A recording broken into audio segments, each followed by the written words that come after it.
കിട്ടാത്തതായിരുന്നു. Okay. Online സ്റ്റുഡൻസിന് ആരെങ്കിലും hand out കിട്ടാത്തവരുണ്ടെങ്കിൽ ഗ്രൂപ്പുകളിൽ ഉണ്ടാവും. അതല്ലെങ്കിൽ 315 നമ്പറിലേക്ക് മെസ്സേജ് അയച്ചു കഴിഞ്ഞാൽ you will be getting A PDF. Okay. With 3 minutes online students, just wait for others to join.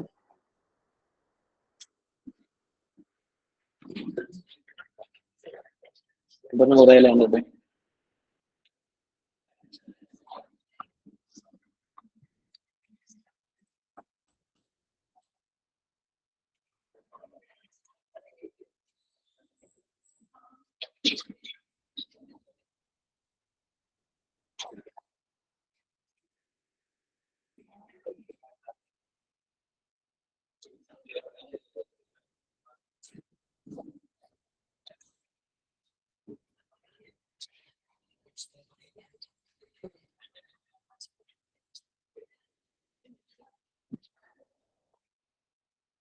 How many days are left for prelims? 66 hours. ഇത് 2 ദിവസം കഴിഞ്ഞിട്ടാണ് എഴുതുന്നത്. 67. എങ്ങനെ പോകുന്നു പ്രിപ്പറേഷൻ ഒക്കെ?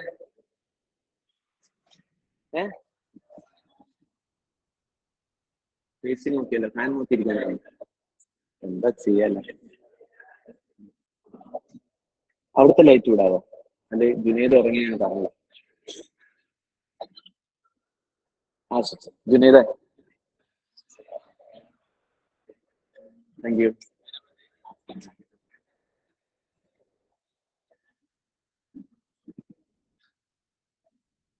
സോ എങ്ങനെ പോകുന്നു പ്രിപ്പറേഷൻ? വിഷമോടാണോ പ്രിപ്പറേഷൻ?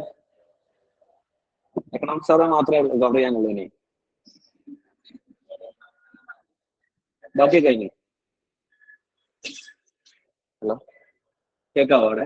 അൻഫീസ് ബാക്കിൽ കേൾക്കാമല്ലോ? അഭിസാണ് കേൾക്കാലോ? എക്കണോമിക്സ് മാത്രമേ ബാക്കിയുള്ളൂ, ബഡ്ജറ്റ് മാത്രമേ ബാക്കിയുള്ളൂ, ബാക്കിയൊക്കെ കഴിഞ്ഞു. സ്റ്റാറ്റിക് ടോപ്പിക്സ് ഒക്കെ കഴിഞ്ഞു. ശരിയാണോ? ഓക്കെ, സ്റ്റാർട്ട് ചെയ്യാൻ തോന്നുന്നു അല്ലേ? ഒരാളൊക്കെ വന്നിട്ടുണ്ടാവില്ലേ? നേരം വരുന്നൊന്നുമില്ലല്ലോ. സ്റ്റാർട്ട് ചെയ്താലോ? Okay, so initially, before we start, I just wanted to convey few things. Okay, right. ഒന്ന്, ഇനി 67 days കൂടി നമുക്ക് പ്രിലിംസിന് ബാക്കിയുണ്ട്. സോ നമ്മൾ ഇന്ന് മുതൽ സ്റ്റാർട്ട് ചെയ്യാൻ പോകുന്നത് IPL ഇന്റൻസീവ് പ്രിലിംസ് ലേണിംഗിന്റെ റിവിഷൻ ക്ലാസ്സസ് ആണ് സ്റ്റാർട്ട് ചെയ്യുന്നത്. ഓക്കെ, സോ IPL ക്ലാസ്സസിൽ നമുക്ക് എങ്ങനെയാണ് ക്ലാസിന്റെ ഒരു ഫോർമാറ്റ് എന്താണെന്ന് ഞാൻ ജസ്റ്റ് ഒന്ന് ബ്രീഫ് ചെയ്യാം. ജസ്റ്റ് 2 minutes ബ്രീഫ് ചെയ്ത് തരാം. സോ IPL ക്ലാസ് ഫോർമാറ്റ് എന്തായിരിക്കും എന്ന് വെച്ച് കഴിഞ്ഞാൽ, നമ്മൾ ഉദ്ദേശിക്കുന്നത് നിങ്ങളെ റിവിഷൻ എൻഷുർ ചെയ്യാന്നുള്ളതാണ്. നിങ്ങൾ ഒറ്റയ്ക്ക് അത് ചെയ്യില്ല എന്നുള്ള ബോധ്യത്തിലാണ് നമ്മൾ അത് ചെയ്യാൻ വേണ്ടിയിട്ട് നിങ്ങളെ സഹായിക്കുന്നത്. ഓക്കെ, സോ റിവിഷനിൽ നമ്മൾ നോക്കുന്ന ഫോക്കസ് ചെയ്യുന്നത് there are 2 kind of topics അല്ലെ? സ്റ്റാറ്റിക് പോർഷനും ഉണ്ട്, കറണ്ട് അഫയേഴ്സ് പോർഷനും ഉണ്ട്. ഇത് രണ്ടും നമ്മൾ കവർ ചെയ്യും. അതുപോലെ തന്നെ പ്രിലിംസിന് വളരെ ഇമ്പോർട്ടന്റ് ആയിട്ടുള്ള ഏരിയാസ് നോക്കിയിട്ടായിരിക്കും ചെയ്യുക. സ്റ്റാറ്റിക് പോർഷൻസ് കവർ ചെയ്യുന്ന പറയുമ്പോൾ അടുത്തൊരു PCM ക്ലാസ് എടുത്ത് തരാനല്ല നമ്മുടെ ഉദ്ദേശം. നമ്മുടെ ഉദ്ദേശം എന്ന് പറയുന്നത് മാക്സിമം എന്ത് പറ്റി ഇതൊക്കെ എടുക്ക്. സോ സ്റ്റാറ്റിക് പോർഷൻസ് നമ്മൾ ഉദ്ദേശിക്കുന്നത് നമ്മൾ വളരെ ഇമ്പോർട്ടന്റ് ആയിട്ട് ഫാസ്റ്റ് ഇയറിലെ ക്വസ്റ്റ്യൻ പേപ്പർ നോക്കിയിട്ട് ഏറ്റവും കൂടുതൽ ക്വസ്റ്റ്യൻസ് ഈ കീ നോക്കിയിട്ടുണ്ടോ? ഇല്ല. സോ വളരെ ഇമ്പോർട്ടന്റ് ആയിട്ടുള്ള ഏരിയാസ് നോക്കിയിട്ട് അതിനകത്ത് ഏറ്റവും കൂടുതൽ ക്വസ്റ്റ്യൻസ് റിപ്പീറ്റഡ് ആയിട്ട് വരുന്ന ഏരിയാസ് ആയിരിക്കും നമ്മൾ റിവിഷൻ ക്ലാസ്സസിൽ കവർ ചെയ്യുക. സോ അതാത് സബ്ജക്റ്റിന്റെ ഫാക്കൽറ്റീസ് ആയിരിക്കും അതാത് സ്റ്റാറ്റിക് ടോപ്പിക്സ് കവർ ചെയ്യുക. അതിന്റെ കൂടെ തന്നെ നമ്മൾ കുറച്ച് കറണ്ട് അഫയേഴ്സ് ആ സ്റ്റാറ്റിക് ടോപ്പിക്സിന്റെ ക്ലാസ്സിന്റെ കൂടെ തന്നെ അപ്ഡേറ്റഡ് ആയിട്ടായിരിക്കും പറയാം. അതുപോലെ തന്നെ മറ്റ് അഡീഷണൽ നമ്മൾ സെപ്പറേറ്റ് കറണ്ട് അഫയേഴ്സ് വേണ്ടതെല്ലാം സെപ്പറേറ്റ് കറണ്ട് അഫയേഴ്സ് ക്ലാസ്സസിൽ തന്നെ എടുത്ത് തരുന്നതായിരിക്കും. ഇതിലൂടെ ഇൻക്ലൂഡിങ് ബഡ്ജറ്റ് ഉണ്ടാവുന്നതായിരിക്കും. അതുപോലെ തന്നെ എക്കണോമിക്സ് സർവേന്റെ ക്ലാസ്സസ് ഉണ്ടാവും. പിന്നെ നമുക്ക് ഇതിനകത്ത് വരുന്നത് previous year question analysis.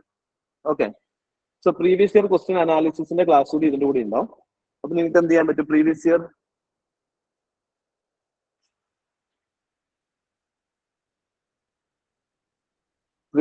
Question analysis അതിന്റെ ഡിസ്കഷൻ കാര്യങ്ങൾ നമ്മൾ ഇതിന്റെ കൂടെ തന്നെ എടുത്തു പോകും. Okay, so that is one thing. പിന്നെ ക്ലാസിന്റെ ഒരു ഫോർമാറ്റ് എന്ന് പറയുന്നത് മാക്സിമം ടോപ്പിക്സ് ചെറിയ ടൈമിനുള്ളിൽ കവർ ചെയ്യാന്നുള്ളതായിരിക്കും ക്ലാസിന്റെ ഉദ്ദേശം. ഏറ്റവും കൂടുതൽ ടോപ്പിക്സ് നമ്മൾ കവർ ചെയ്യണം. അതും ക്ലാസിന്റെ ലാസ്റ്റ് ഒരു 15 minutes നമ്മൾ ഡെഡിക്കേറ്റ് ചെയ്യുന്നത് റിവിഷന് വേണ്ടിയിട്ടായിരിക്കും. ആ ക്ലാസ്സിൽ എന്ത് പഠിപ്പിച്ചോ അത് തന്നെ റിവിഷൻ ചെയ്യാൻ വേണ്ടിയിട്ടായിരിക്കും. അതായത് we are ensure that you are revising from here itself. So പ്രിലിംസിനെ സംബന്ധിച്ചോളം ഒരു 67 ഡേയ്സിൽ നിങ്ങൾ എന്തെങ്കിലും പഠിച്ചിട്ടുണ്ടെങ്കിൽ അത് കാണാതെ പഠിക്കുക, അല്ലെങ്കിൽ അത് കുറച്ച് ഓർത്ത് വെക്കുക എന്നുള്ളത് മാത്രമേ ഉള്ളൂ. സോ 2-3 തവണ റിവിഷൻ ചെയ്ത് കഴിഞ്ഞാൽ ഓട്ടോമാറ്റിക് ആയിട്ട് ഒരു 60-65 ദിവസം ആകുമ്പോൾ പ്രിലിംസിന്റെ സമയത്ത് നിങ്ങൾക്ക് അത് ഓർമ്മയുണ്ടാവും. ഓക്കെ, അപ്പൊ അതിന് വേണ്ടിയിട്ടാണ് ക്ലാസ്സിൽ തന്നെ നമ്മൾ എന്ത് ചെയ്യുന്നത്, റിവിഷൻ എൻഷുർ ചെയ്യുന്നത്. സോ ക്ലാസ്സിൽ തന്നെ നമ്മൾ പറഞ്ഞ കാര്യങ്ങൾ റിപ്പീറ്റഡ് ആയിട്ട് പറയും. Okay, at the end of the class അന്ന് പഠിച്ച സാധനങ്ങൾ എന്തൊക്കെയാണെന്നുള്ളത് നമ്മൾ ജസ്റ്റ് ഒന്ന് റിവൈസ് ചെയ്യും. ഓക്കെ, സോ അങ്ങനെയായിരിക്കും ക്ലാസ്സിന്റെ ഫോർമാറ്റ് പോവാം. അതിന് പുറമെ ബാക്കി എല്ലാം നിങ്ങൾ ഓൾറെഡി പഠിച്ചിട്ടുള്ള കാര്യങ്ങൾ തന്നെയായിരിക്കും ക്ലാസ് പഠിപ്പിക്കുക. Okay, so let start with budget. Budget ആരെങ്കിലും വായിച്ചിട്ടുണ്ടോ ഈ വർഷത്തെ? ആരെങ്കിലും വായിച്ചായിരുന്നോ? ഇപ്പൊ അവിടെ ഓക്കെ ആണോ? എന്തെങ്കിലും കേൾക്കുന്നുണ്ടോ? എനിക്കൊരു കീക്കി വെച്ചേക്കുന്നു. ഹലോ, ഇപ്പോഴോ? Okay, hello hello hello hello hello, okay ആണോ? എക്കോ കേൾക്കുന്നുണ്ടോ? കേൾക്കാമല്ലോ ലതീഷാമേ? ഷാറല്ലേ? ഓക്കെ. സോ ബഡ്ജറ്റ് വായിച്ചായിരുന്നോ? ബഡ്ജറ്റ് ആരെങ്കിലും വായിച്ചായിരുന്നോ? ബഡ്ജറ്റ് ആരെങ്കിലും ന്യൂസ് പേപ്പറിൽ വായിച്ചായിരുന്നോ? ഓക്കെ, എങ്ങനെയുണ്ടായിരുന്നു ബഡ്ജറ്റ്? ഭയങ്കര നല്ല ബഡ്ജറ്റ് ആയിരുന്നു അല്ലേ? സോ ദിസ് ഇയർ നമുക്ക് ബഡ്ജറ്റിനെ പറ്റി ഡിസ്കസ് ചെയ്യുന്നതിന് മുമ്പ്, just before we discussing what are things in budget, ആ കാര്യങ്ങളൊക്കെ ഡിസ്കസ് ചെയ്യുന്നതിന് മുമ്പ് ബഡ്ജറ്റിന്റെ കുറച്ച് ബേസിക്സ് കാര്യങ്ങൾ നമുക്ക് കവർ ചെയ്യാം. ഓക്കെ, ജസ്റ്റ് ബ്രഷപ്പ് ആണ്. നിങ്ങൾ already polity aspect of budget, പൊളിറ്റിയിൽ എന്തൊക്കെയാണ് ബഡ്ജറ്റിനെ പറ്റി പറഞ്ഞിട്ടുള്ളത്. ഓക്കെ, കോൺസ്റ്റിറ്റ്യൂഷനിൽ ബഡ്ജറ്റിനെ പറഞ്ഞിട്ടുള്ള ആർട്ടിക്കിൾ ഏതാണ്? ആർട്ടിക്കിൾ 112 അല്ലെ? ആർട്ടിക്കിൾ 112 പ്രകാരം ആരാണ് liable to submit budget in the parliament? Finance minister ആണോ? അല്ല, it is the duty of president to submit the budget annual. Term എന്താ പറഞ്ഞിട്ടുള്ളത്? Annual financial statement in the both house of the parliament അല്ലെ? ഇതാണ് പറഞ്ഞിട്ടുള്ളത്. But by convention ആരാണ് budget present ചെയ്യുന്നത്? It is by finance minister. So rules of Lok Sabha ഒന്നും അല്ല, ബൈ കൺവെൻഷൻ ആണ്. So there is no way written that finance minister തന്നെ എന്ത് ചെയ്യണം, ബഡ്ജറ്റ് പ്രസന്റ് ചെയ്യണമെന്ന് പറഞ്ഞിട്ടില്ല. പക്ഷെ ബൈ കൺവെൻഷൻ ഫിനാൻസ് മിനിസ്റ്റർ ചെയ്യുന്നു. പക്ഷേ as per the constitution article 112 annual financial statement should be submitted by the പ്രസിഡന്റിന്റെ ഡ്യൂട്ടി ആണ് അല്ലെ? പ്രസിഡന്റ് ഡ്യൂട്ടിയാണ് ആനുവൽ ഫിനാൻഷ്യൽ സബ്മിറ്റ് റിപ്പോർട്ട് ചെയ്യാന്നുള്ളത്. ഇനി ഞാൻ വേറെ ചോദിക്കാം, constitution says that there should B separation of revenue expenditure from other expenditure എന്ന് കോൺസ്റ്റിറ്റ്യൂഷനിൽ പറഞ്ഞിട്ടുണ്ടോ? ഇല്ല. If I give a statement, as per the constitution, budget should separate revenue expenditure from other expenditure. എന്ന് പറഞ്ഞു കഴിഞ്ഞാൽ സ്റ്റേറ്റ്മെന്റ് ശരിയാണോ തെറ്റാണോ? അവിടെ പ്രശ്നമാവും അല്ലെ? ബഡ്ജറ്റിൽ റവന്യൂ എക്സ്പെൻഡിച്ചറും ക്യാപിറ്റൽ എക്സ്പെൻഡിച്ചറും സെപ്പറേറ്റ് ചെയ്യുന്നുണ്ടോ? ഉണ്ട്. ബഡ്ജറ്റ് ഹാസ് 2 പാർട്ട്, ക്യാപിറ്റൽ എക്സ്പെൻഡിച്ചറും ഉണ്ട്, റവന്യൂ എക്സ്പെൻഡിച്ചറും ഉണ്ട്. ഇനി കോൺസ്റ്റിറ്റ്യൂഷൻ ഇത് പറഞ്ഞിട്ടുണ്ടോ ഇല്ലയോ എന്നുള്ളതാണ് പ്രശ്നം. കോൺസ്റ്റിറ്റ്യൂഷൻ പറഞ്ഞിട്ടുണ്ടോ? എന്നാൽ as per the constitution article 112 close 2 പറയുന്നത് എന്താണ്? Budget should be separated. എന്ത് ചെയ്യണം? റവന്യൂ എക്സ്പെൻഡിച്ചറും ബാക്കിയുള്ള എക്സ്പെൻഡിച്ചറും ആയിട്ട് നമ്മൾ സെപ്പറേറ്റ് ചെയ്യണമെന്ന് കോൺസ്റ്റിറ്റ്യൂഷനിൽ തന്നെ പറഞ്ഞിട്ടുണ്ട്. ഓക്കെ, സോ യൂഷ്വലി ബഡ്ജറ്റിൽ വരുമ്പോൾ ബഡ്ജറ്റിന്റെ മീനിങ് എന്താണ്? ഇറ്റ്സ് എ ഫിനാൻഷ്യൽ സ്റ്റേറ്റ്മെന്റ് അല്ലെ? ഫിനാൻഷ്യൽ സ്റ്റേറ്റ്മെന്റ് ആണ് ബഡ്ജറ്റ് എന്ന് പറയുന്നത്. സോ ബഡ്ജറ്റിനകത്ത് വരുന്ന സമയത്ത് നമുക്ക് യൂഷ്വലി ബഡ്ജറ്റിൽ വരുന്നത് 3 ടൈപ്സ് ഓഫ് ഡാറ്റാസ് ആണ് ബഡ്ജറ്റിൽ വരിക. ഓക്കെ, ഒന്ന് ഈ 2023 2024 ബഡ്ജറ്റ് ആണെങ്കിൽ എന്തുണ്ടാവും? നെക്സ്റ്റ് ഇയർ ബഡ്ജറ്റിലേക്ക് അല്ലെ? 2023 2024 ബഡ്ജറ്റ് എസ്റ്റിമേഷൻ ഉണ്ടാവും. എന്തൊക്കെ സാധനങ്ങളാണ് ബഡ്ജറ്റിൽ സ്പെൻഡ് ചെയ്യാൻ പോകുന്നത് എന്നുള്ള ബഡ്ജറ്റ് എസ്റ്റിമേഷൻ ഇതിൽ കൊടുത്തിട്ടുണ്ടാവും, ബഡ്ജറ്റിൽ കൊടുത്തിട്ടുണ്ടാവും. സോ 2023 2024 ബഡ്ജറ്റ് എസ്റ്റിമേഷൻ ഉണ്ടാവും. ഇതുപോലെ തന്നെ കഴിഞ്ഞ വർഷത്തെ ബഡ്ജറ്റ് അവതരിപ്പിച്ചിട്ടുണ്ട് അല്ലെ? കഴിഞ്ഞ വർഷത്തെ ബഡ്ജറ്റിൽ എന്ത് ചെയ്തിട്ടുണ്ട്? കഴിഞ്ഞ വർഷത്തെ അതായത് ഈ പ്രസന്റ് ഫിനാൻഷ്യൽ ഇയറിന്റെ ഒരു ബഡ്ജറ്റ് എസ്റ്റിമേഷൻ കൊടുത്തിട്ടുണ്ട്. പക്ഷെ പലപ്പോഴും ബഡ്ജറ്റ് എസ്റ്റിമേഷനെക്കാട്ടും കൂടുതൽ എന്ത് വരും? സ്പെൻഡിങ് വരും. അപ്പൊ ബഡ്ജറ്റ് എസ്റ്റിമേഷൻ ചിലപ്പോൾ കൂടും, ചിലപ്പോൾ കുറയും. അപ്പൊ നമുക്ക് എന്ത് ചെയ്യണം? അത് എക്സാക്ട്ലി കഴിഞ്ഞ വർഷം സ്പെൻഡ് ചെയ്തത് എത്രയാണെന്ന് കൃത്യമായിട്ട് അറിയണം. സോ ഈ വർഷം എന്ത് ചെയ്യും? കഴിഞ്ഞ വർഷത്തിന്റെ റിവൈസ്ഡ് എസ്റ്റിമേറ്റ് എന്ന് പറയും. ഓക്കെ, റിവൈസ്ഡ് എസ്റ്റിമേറ്റ് കൂടി ഈ ബഡ്ജറ്റിന്റെ കൂടെ വരും. ഏത് വർഷത്തിൽ? ഇപ്പൊ 2023 2024 ബഡ്ജറ്റ് ആണെങ്കിൽ ഇതിനകത്ത് 2022 2023 ഇയറിലെ എന്ത് വരും? Revised estimate. ഇത് ഫൈനലായിട്ട് എടുക്കാനായോ? ഇല്ല. ഒരു ഫിനാൻഷ്യൽ ഇയർ എന്ന് പറഞ്ഞാൽ April 1 to March 31 ആണ്. ബഡ്ജറ്റ് വരുന്ന എപ്പോഴാണ്? February 1 ആണ്. അപ്പൊ ഒരിക്കലും ഇത് ഫൈനലായിട്ട് എടുക്കാൻ പറ്റില്ല. Q3 ഡാറ്റ മാത്രമേ ഇതിനകത്ത് വരുള്ളൂ. അപ്പം ഇവിടെയും അതുകൊണ്ടാണ് റിവൈസ്ഡ് എസ്റ്റിമേറ്റ് എന്ന് പറയുന്നത്. അപ്പൊ ഫൈനൽ വാല്യൂ ഇവിടെയും വന്നിട്ടില്ല. വേറൊരു ഡാറ്റ ഇവിടെ വരും. ഇതിന്റെ കഴിഞ്ഞ വർഷത്തെ മുമ്പത്തെ വർഷത്തിൽ ഇതെല്ലാം സെറ്റിൽ ആയിട്ടുണ്ട് അല്ലെ. ആ വർഷത്തെ ആക്ച്വൽ എക്സ്പെൻഡിച്ചർ എത്രയാണ്, ആക്ച്വൽസ് അതുകൂടി വരും. സോ ഈ വർഷത്തെ ബഡ്ജറ്റിനെ സംബന്ധിച്ചോളം 2021-22 വർഷത്തെ ആക്ച്വൽ ഡാറ്റയോടി ആക്ച്വൽ എത്ര രൂപ സ്പെൻഡ് ചെയ്തു എന്നുള്ള 3 ഡാറ്റാസ് ആണ് ഒരു ബഡ്ജറ്റിൽ ഉണ്ടാവുക. ഓക്കെ, ഒന്ന് budget estimation for next year and revised expenditure for the present financial year and actual expenditure of last financial year. ഈ 3 വർഷത്തെ ഡാറ്റ നമുക്ക് ബഡ്ജറ്റിന് അവൈലബിൾ ആയിരിക്കും. ഓക്കെ, ഇനി ബഡ്ജറ്റിന്റെ ഗുണങ്ങൾ എന്തൊക്കെയാണ്? ബഡ്ജറ്റ് എന്ന് പറഞ്ഞാൽ എന്തൊക്കെയാണുള്ളത്? ബഡ്ജറ്റ് ആരെ പ്രിപ്പയർ ചെയ്യുന്നത്? ഫൈനാൻസ് മിനിസ്ട്രി ആണ്. Department of economic affairs and finance ministry ആണ് ബഡ്ജറ്റ് പ്രിപ്പയർ ചെയ്യുന്നത്. ഇനി ബഡ്ജറ്റിനകത്ത് നമ്മൾ പറഞ്ഞു, ബഡ്ജറ്റ് എന്ന് പറയുന്നത് എന്താണ്? എന്തൊക്കെയാണ് budget? Actually what is budget?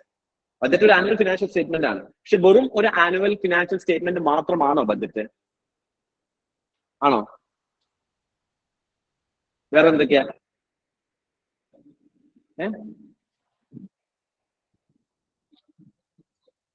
ഗവൺമെന്റിന്റെ ഒരു പോളിസി ടൂൾ കൂടിയാണ് ഇപ്പൊ budget. Like budget is not only talking about what are the income and expenditure of particular financial year, but budget is also talking about what are the policies should be formulated. അല്ലെങ്കിൽ economy അടുത്തൊരു 25 ഇയേഴ്സിലേക്ക് അല്ലെങ്കിൽ അടുത്തൊരു വർഷത്തിലേക്ക് നമ്മളെ എക്കണോമിയെ എങ്ങനെ drive ചെയ്യണം എന്നുള്ളതിന്റെ ഒരു ഐഡിയയും കൂടി ആര് കൊടുക്കുന്നുണ്ട്? ബഡ്ജറ്റ് കൊടുക്കുന്നുണ്ട്. Because budget is a policy document. So budget വന്ന് ഇപ്പൊ എന്തായിട്ട് മാറിയിട്ടുണ്ട്? More of a policy document. Not only the financial data, but എന്തൊക്കെ കൊടുക്കുന്നുണ്ട്, എന്തൊക്കെ ചെയ്യണം, എന്താണ് നമ്മൾ ഫ്യൂച്ചർ ഫോക്കസ്, ഇത് ബഡ്ജറ്റ് ചെയ്യുന്നുണ്ട്. വേറൊരു കാര്യം ചെയ്യുന്നുണ്ട്, budget is also physical policy tool of the government അല്ലെ. ഗവൺമെന്റ് എങ്ങനെ ഫിസിക്കൽ പോളിസി കൺട്രോൾ ചെയ്യുന്നത്? Physical policy control through budget. Government എന്ത് ചെയ്യും? ഗവൺമെന്റ് എൻഷുർ ദാറ്റ് എവിടെയായിരിക്കണം കൂടുതൽ എക്സ്പെൻഡിച്ചർ പോകേണ്ടത്, അല്ലെങ്കിൽ എവിടുന്ന് കൂടുതൽ ടാക്സ് റേറ്റ് കൂട്ടണം. സോ കൺസപ്ഷൻ പാറ്റേൺ ഡിറ്റർമൈൻ ചെയ്യാൻ വേണ്ടിയിട്ട് ബഡ്ജറ്റിന് പറ്റില്ലേ? ടാക്സ് കൂട്ടി കഴിഞ്ഞ് കഴിഞ്ഞാൽ ഒരു പർട്ടിക്കുലർ ഏരിയയിലെ കൺസപ്ഷൻ കുറയില്ലേ? ഫോർ എക്സാമ്പിൾ, നമ്മൾ എന്ത് ഇൻകം ടാക്സിന് ന്യൂ സ്ലാബ്സ് വന്നിട്ടില്ലേ? അതിനകത്ത് എന്ത് വന്നു? 7 ലക്ഷം വരെ ഇൻകം ഉള്ള ആളുകൾക്ക് ടാക്സ് എക്സെപ്ഷൻ വന്നു. സോ 7 ലക്ഷം വരെ ഇൻകം ഉള്ള ആളുകൾക്ക് ടാക്സ് എക്സെപ്ഷൻ എന്ന് പറഞ്ഞാൽ അതിന്റെ അർത്ഥം എന്താണ്? പീപ്പിൾ ഹാവ് മോർ മണി അല്ലെ, ആളുകളിൽ കൂടുതൽ പൈസ അവൈലബിൾ ആയിരിക്കും. So that they can spend more money. So that consumption demand will increase. Consumption demand increase ചെയ്ത് കഴിഞ്ഞാൽ there will be more production. More production means more investment, and more investment means again more production and economic growth. So that will lead to a virtuous cycle of growth. Okay, so budget എന്ന് പറയുന്നത് ഒരു just financial document മാത്രമല്ല, budget എന്ന് പറയുന്നത് എന്തുകൂടിയാണ്? ഒരു policy tool കൂടിയാണെന്നുള്ള കാര്യം മനസ്സിലാക്കുക. ഇനി UPSC സംബന്ധിച്ചോളം ബഡ്ജറ്റിൽ നിന്ന് നമുക്ക് എന്തൊക്കെ എക്സ്പെക്ട് ചെയ്യാന്നുള്ളതാണ്. UPSCയുടെ ഒരു പാസ്റ്റ് ട്രെൻഡ് നമ്മൾ നോക്കുകയാണെങ്കിൽ ബഡ്ജറ്റിൽ നിന്ന് നമുക്ക് എക്സ്പെക്ട് ചെയ്യാൻ പറ്റുന്ന രീതിയിലുള്ള ക്വസ്റ്റ്യൻസ് എന്ന് പറയുന്നത്, ഓക്കെ, ബഡ്ജറ്റിൽ എക്സ്പെക്ട് ചെയ്യുന്ന ക്വസ്റ്റ്യൻ ഒന്ന് trend based questions. Budget and economic survey നമുക്ക് വരുന്ന ട്രെൻഡ് ബേസ്ഡ് ആയിട്ടുള്ള questions. Last 5 years GDP growth was steadily increasing അല്ലെ. സോ നമ്മൾ അങ്ങനെ പൊതുവേ കണ്ടു കഴിഞ്ഞാൽ സ്റ്റെഡിലി ഇൻക്രീസ് എന്ന് കണ്ടു കഴിഞ്ഞാൽ നമ്മൾ എന്ത് ചെയ്യും? ആസ് പെർ ദ ലോജിക് ഒറ്റവെട്ട് പോകും. So that is not like completely നമ്മളിപ്പോ പറയാറുണ്ട് എല്ലാ സ്റ്റഡിലി ഇൻക്രീസും അല്ലെ എല്ലാം ഉള്ളി എന്തല്ല, റോങ് അല്ല, ലോജിക്കലി കറക്റ്റ് ആണെന്ന് നോക്കണം. സോ നിങ്ങൾ കുറച്ച് ഇൻഫർമേഷൻ, ഫാക്ച്വൽ ഇൻഫർമേഷൻ കാര്യങ്ങൾ വേണം. സോ സ്റ്റഡിലി ഇൻക്രീസ്, ചില സ്റ്റഡിലി ഇൻക്രീസുകൾ കറക്റ്റ് ആയിരിക്കും, ചിലത് റോങ് ആയിരിക്കും. ഓക്കെ, സോ അത് കൃത്യമായിട്ട് മനസ്സിലാക്കണം. സോ ട്രെൻഡ് ബേസ്ഡ് ആയിട്ട് ക്വസ്റ്റ്യൻസ് വരാറുണ്ട്. രണ്ടാമത്, ബഡ്ജറ്റിൽ ഒരുപാട് സ്കീംസ് പറഞ്ഞിട്ടുണ്ടാവും. എസ്പെഷ്യലി ബഡ്ജറ്റിൽ പുതിയ സ്കീംസ്, ബഡ്ജറ്റ് അനൗൺസ് ചെയ്യുന്ന പുതിയ സ്കീംസ് ഉണ്ടാവും. ചില സ്കീംസിന്, എക്സിസ്റ്റിംഗ് ആയ സ്കീമിന് കൂടുതൽ ഫണ്ട് അലോക്കേഷൻ ബഡ്ജറ്റ് കൊടുക്കും. സോ ഈ സമയത്ത് എന്താ, that scheme become more important. Okay, so അങ്ങനെ സ്കീം റിലേറ്റഡ് ആയിട്ടുള്ള ക്വസ്റ്റ്യൻസ് ബഡ്ജറ്റിൽ നിന്ന് വരാറുണ്ട്. അതേപോലെ തന്നെ എക്കണോമിക് സർവേ ബേസ് ചെയ്തിട്ടുള്ള ക്വസ്റ്റ്യൻസ്. എക്കണോമിക് സർവേസിലെ terms, economic survey has lot of columns, കുറെ കോളം ഉണ്ട്. ഈ കോളം ഒക്കെ ഇമ്പോർട്ടന്റ് ആണ്. ഈ കോളത്തിൽ നിന്ന് എന്ത് വരും? ക്വസ്റ്റ്യൻസ് നിങ്ങൾക്ക് വരാനുള്ള ചാൻസസ് ഭയങ്കര കൂടുതലാണ്. സോ അത് വളരെ ഇമ്പോർട്ടന്റ് ആണ്. അതുപോലെ തന്നെ എക്കണോമിക് സർവേന്റെ അല്ലെങ്കിൽ ബഡ്ജറ്റിന്റെ കാര്യം പറയുന്ന സമയത്ത് നമുക്ക് വേറെ രീതിയിൽ ക്വസ്റ്റ്യൻസ് വരുന്നത് എന്താണെന്ന് വെച്ച് കഴിഞ്ഞാൽ, ഇപ്പം ട്രെൻഡിന് മുമ്പ് കോൺസെപ്റ്റ്, ആ ഒരു സാധനമായിട്ടുള്ള ലിങ്ക് ചെയ്യുന്ന കോൺസെപ്റ്റൽ ക്ലാരിറ്റികൾ എന്താണെന്നുള്ളത് ആ രീതിയിലുള്ള ക്വസ്റ്റ്യൻസ് വരും. സോ ഇതിന്റെ കൂടെ തന്നെ നിങ്ങളുടെ ബേസിക്സും എന്തായിരിക്കണം? സ്ട്രോങ് ആയിട്ട് തന്നെ പോകാൻ വേണ്ടിയിട്ട് നോക്കണം. ഓക്കെ, സോ ബഡ്ജറ്റ് നമ്മൾ പഠിക്കുന്ന സമയത്ത് for UPSC purpose just budget speech കേട്ടോണ്ട് നമ്മൾ കാര്യമൊന്നുമില്ല. ഇപ്പൊ ഫോർ എക്സാമ്പിൾ ബഡ്ജറ്റിൽ നിങ്ങൾക്ക് ഇപ്പൊ ഒരു പ്രശ്നം എന്താണെന്ന് വെച്ച് കഴിഞ്ഞാൽ, it has lot of factual information. So ഒരുപാട് ഫാക്ച്വൽ ഇൻഫർമേഷൻ ആണ് ഇനി അങ്ങോട്ട് തള്ളാൻ പോകുന്നത്. ഒരുപാട് ഫാക്ട്സ് ഉണ്ടാവും. സോ ഈ ഫാക്ട്സ് ഇൻഫർമേഷൻ വെറുതെ ഫാക്ച്വൽസ് കാണാതെ പഠിച്ചു കഴിഞ്ഞാൽ ഒരു പ്രശ്നം എന്താണെന്ന് വെച്ച് കഴിഞ്ഞാൽ നിങ്ങൾക്ക് കൃത്യമായിട്ട് ഓർത്തു വെക്കാൻ പറ്റില്ല.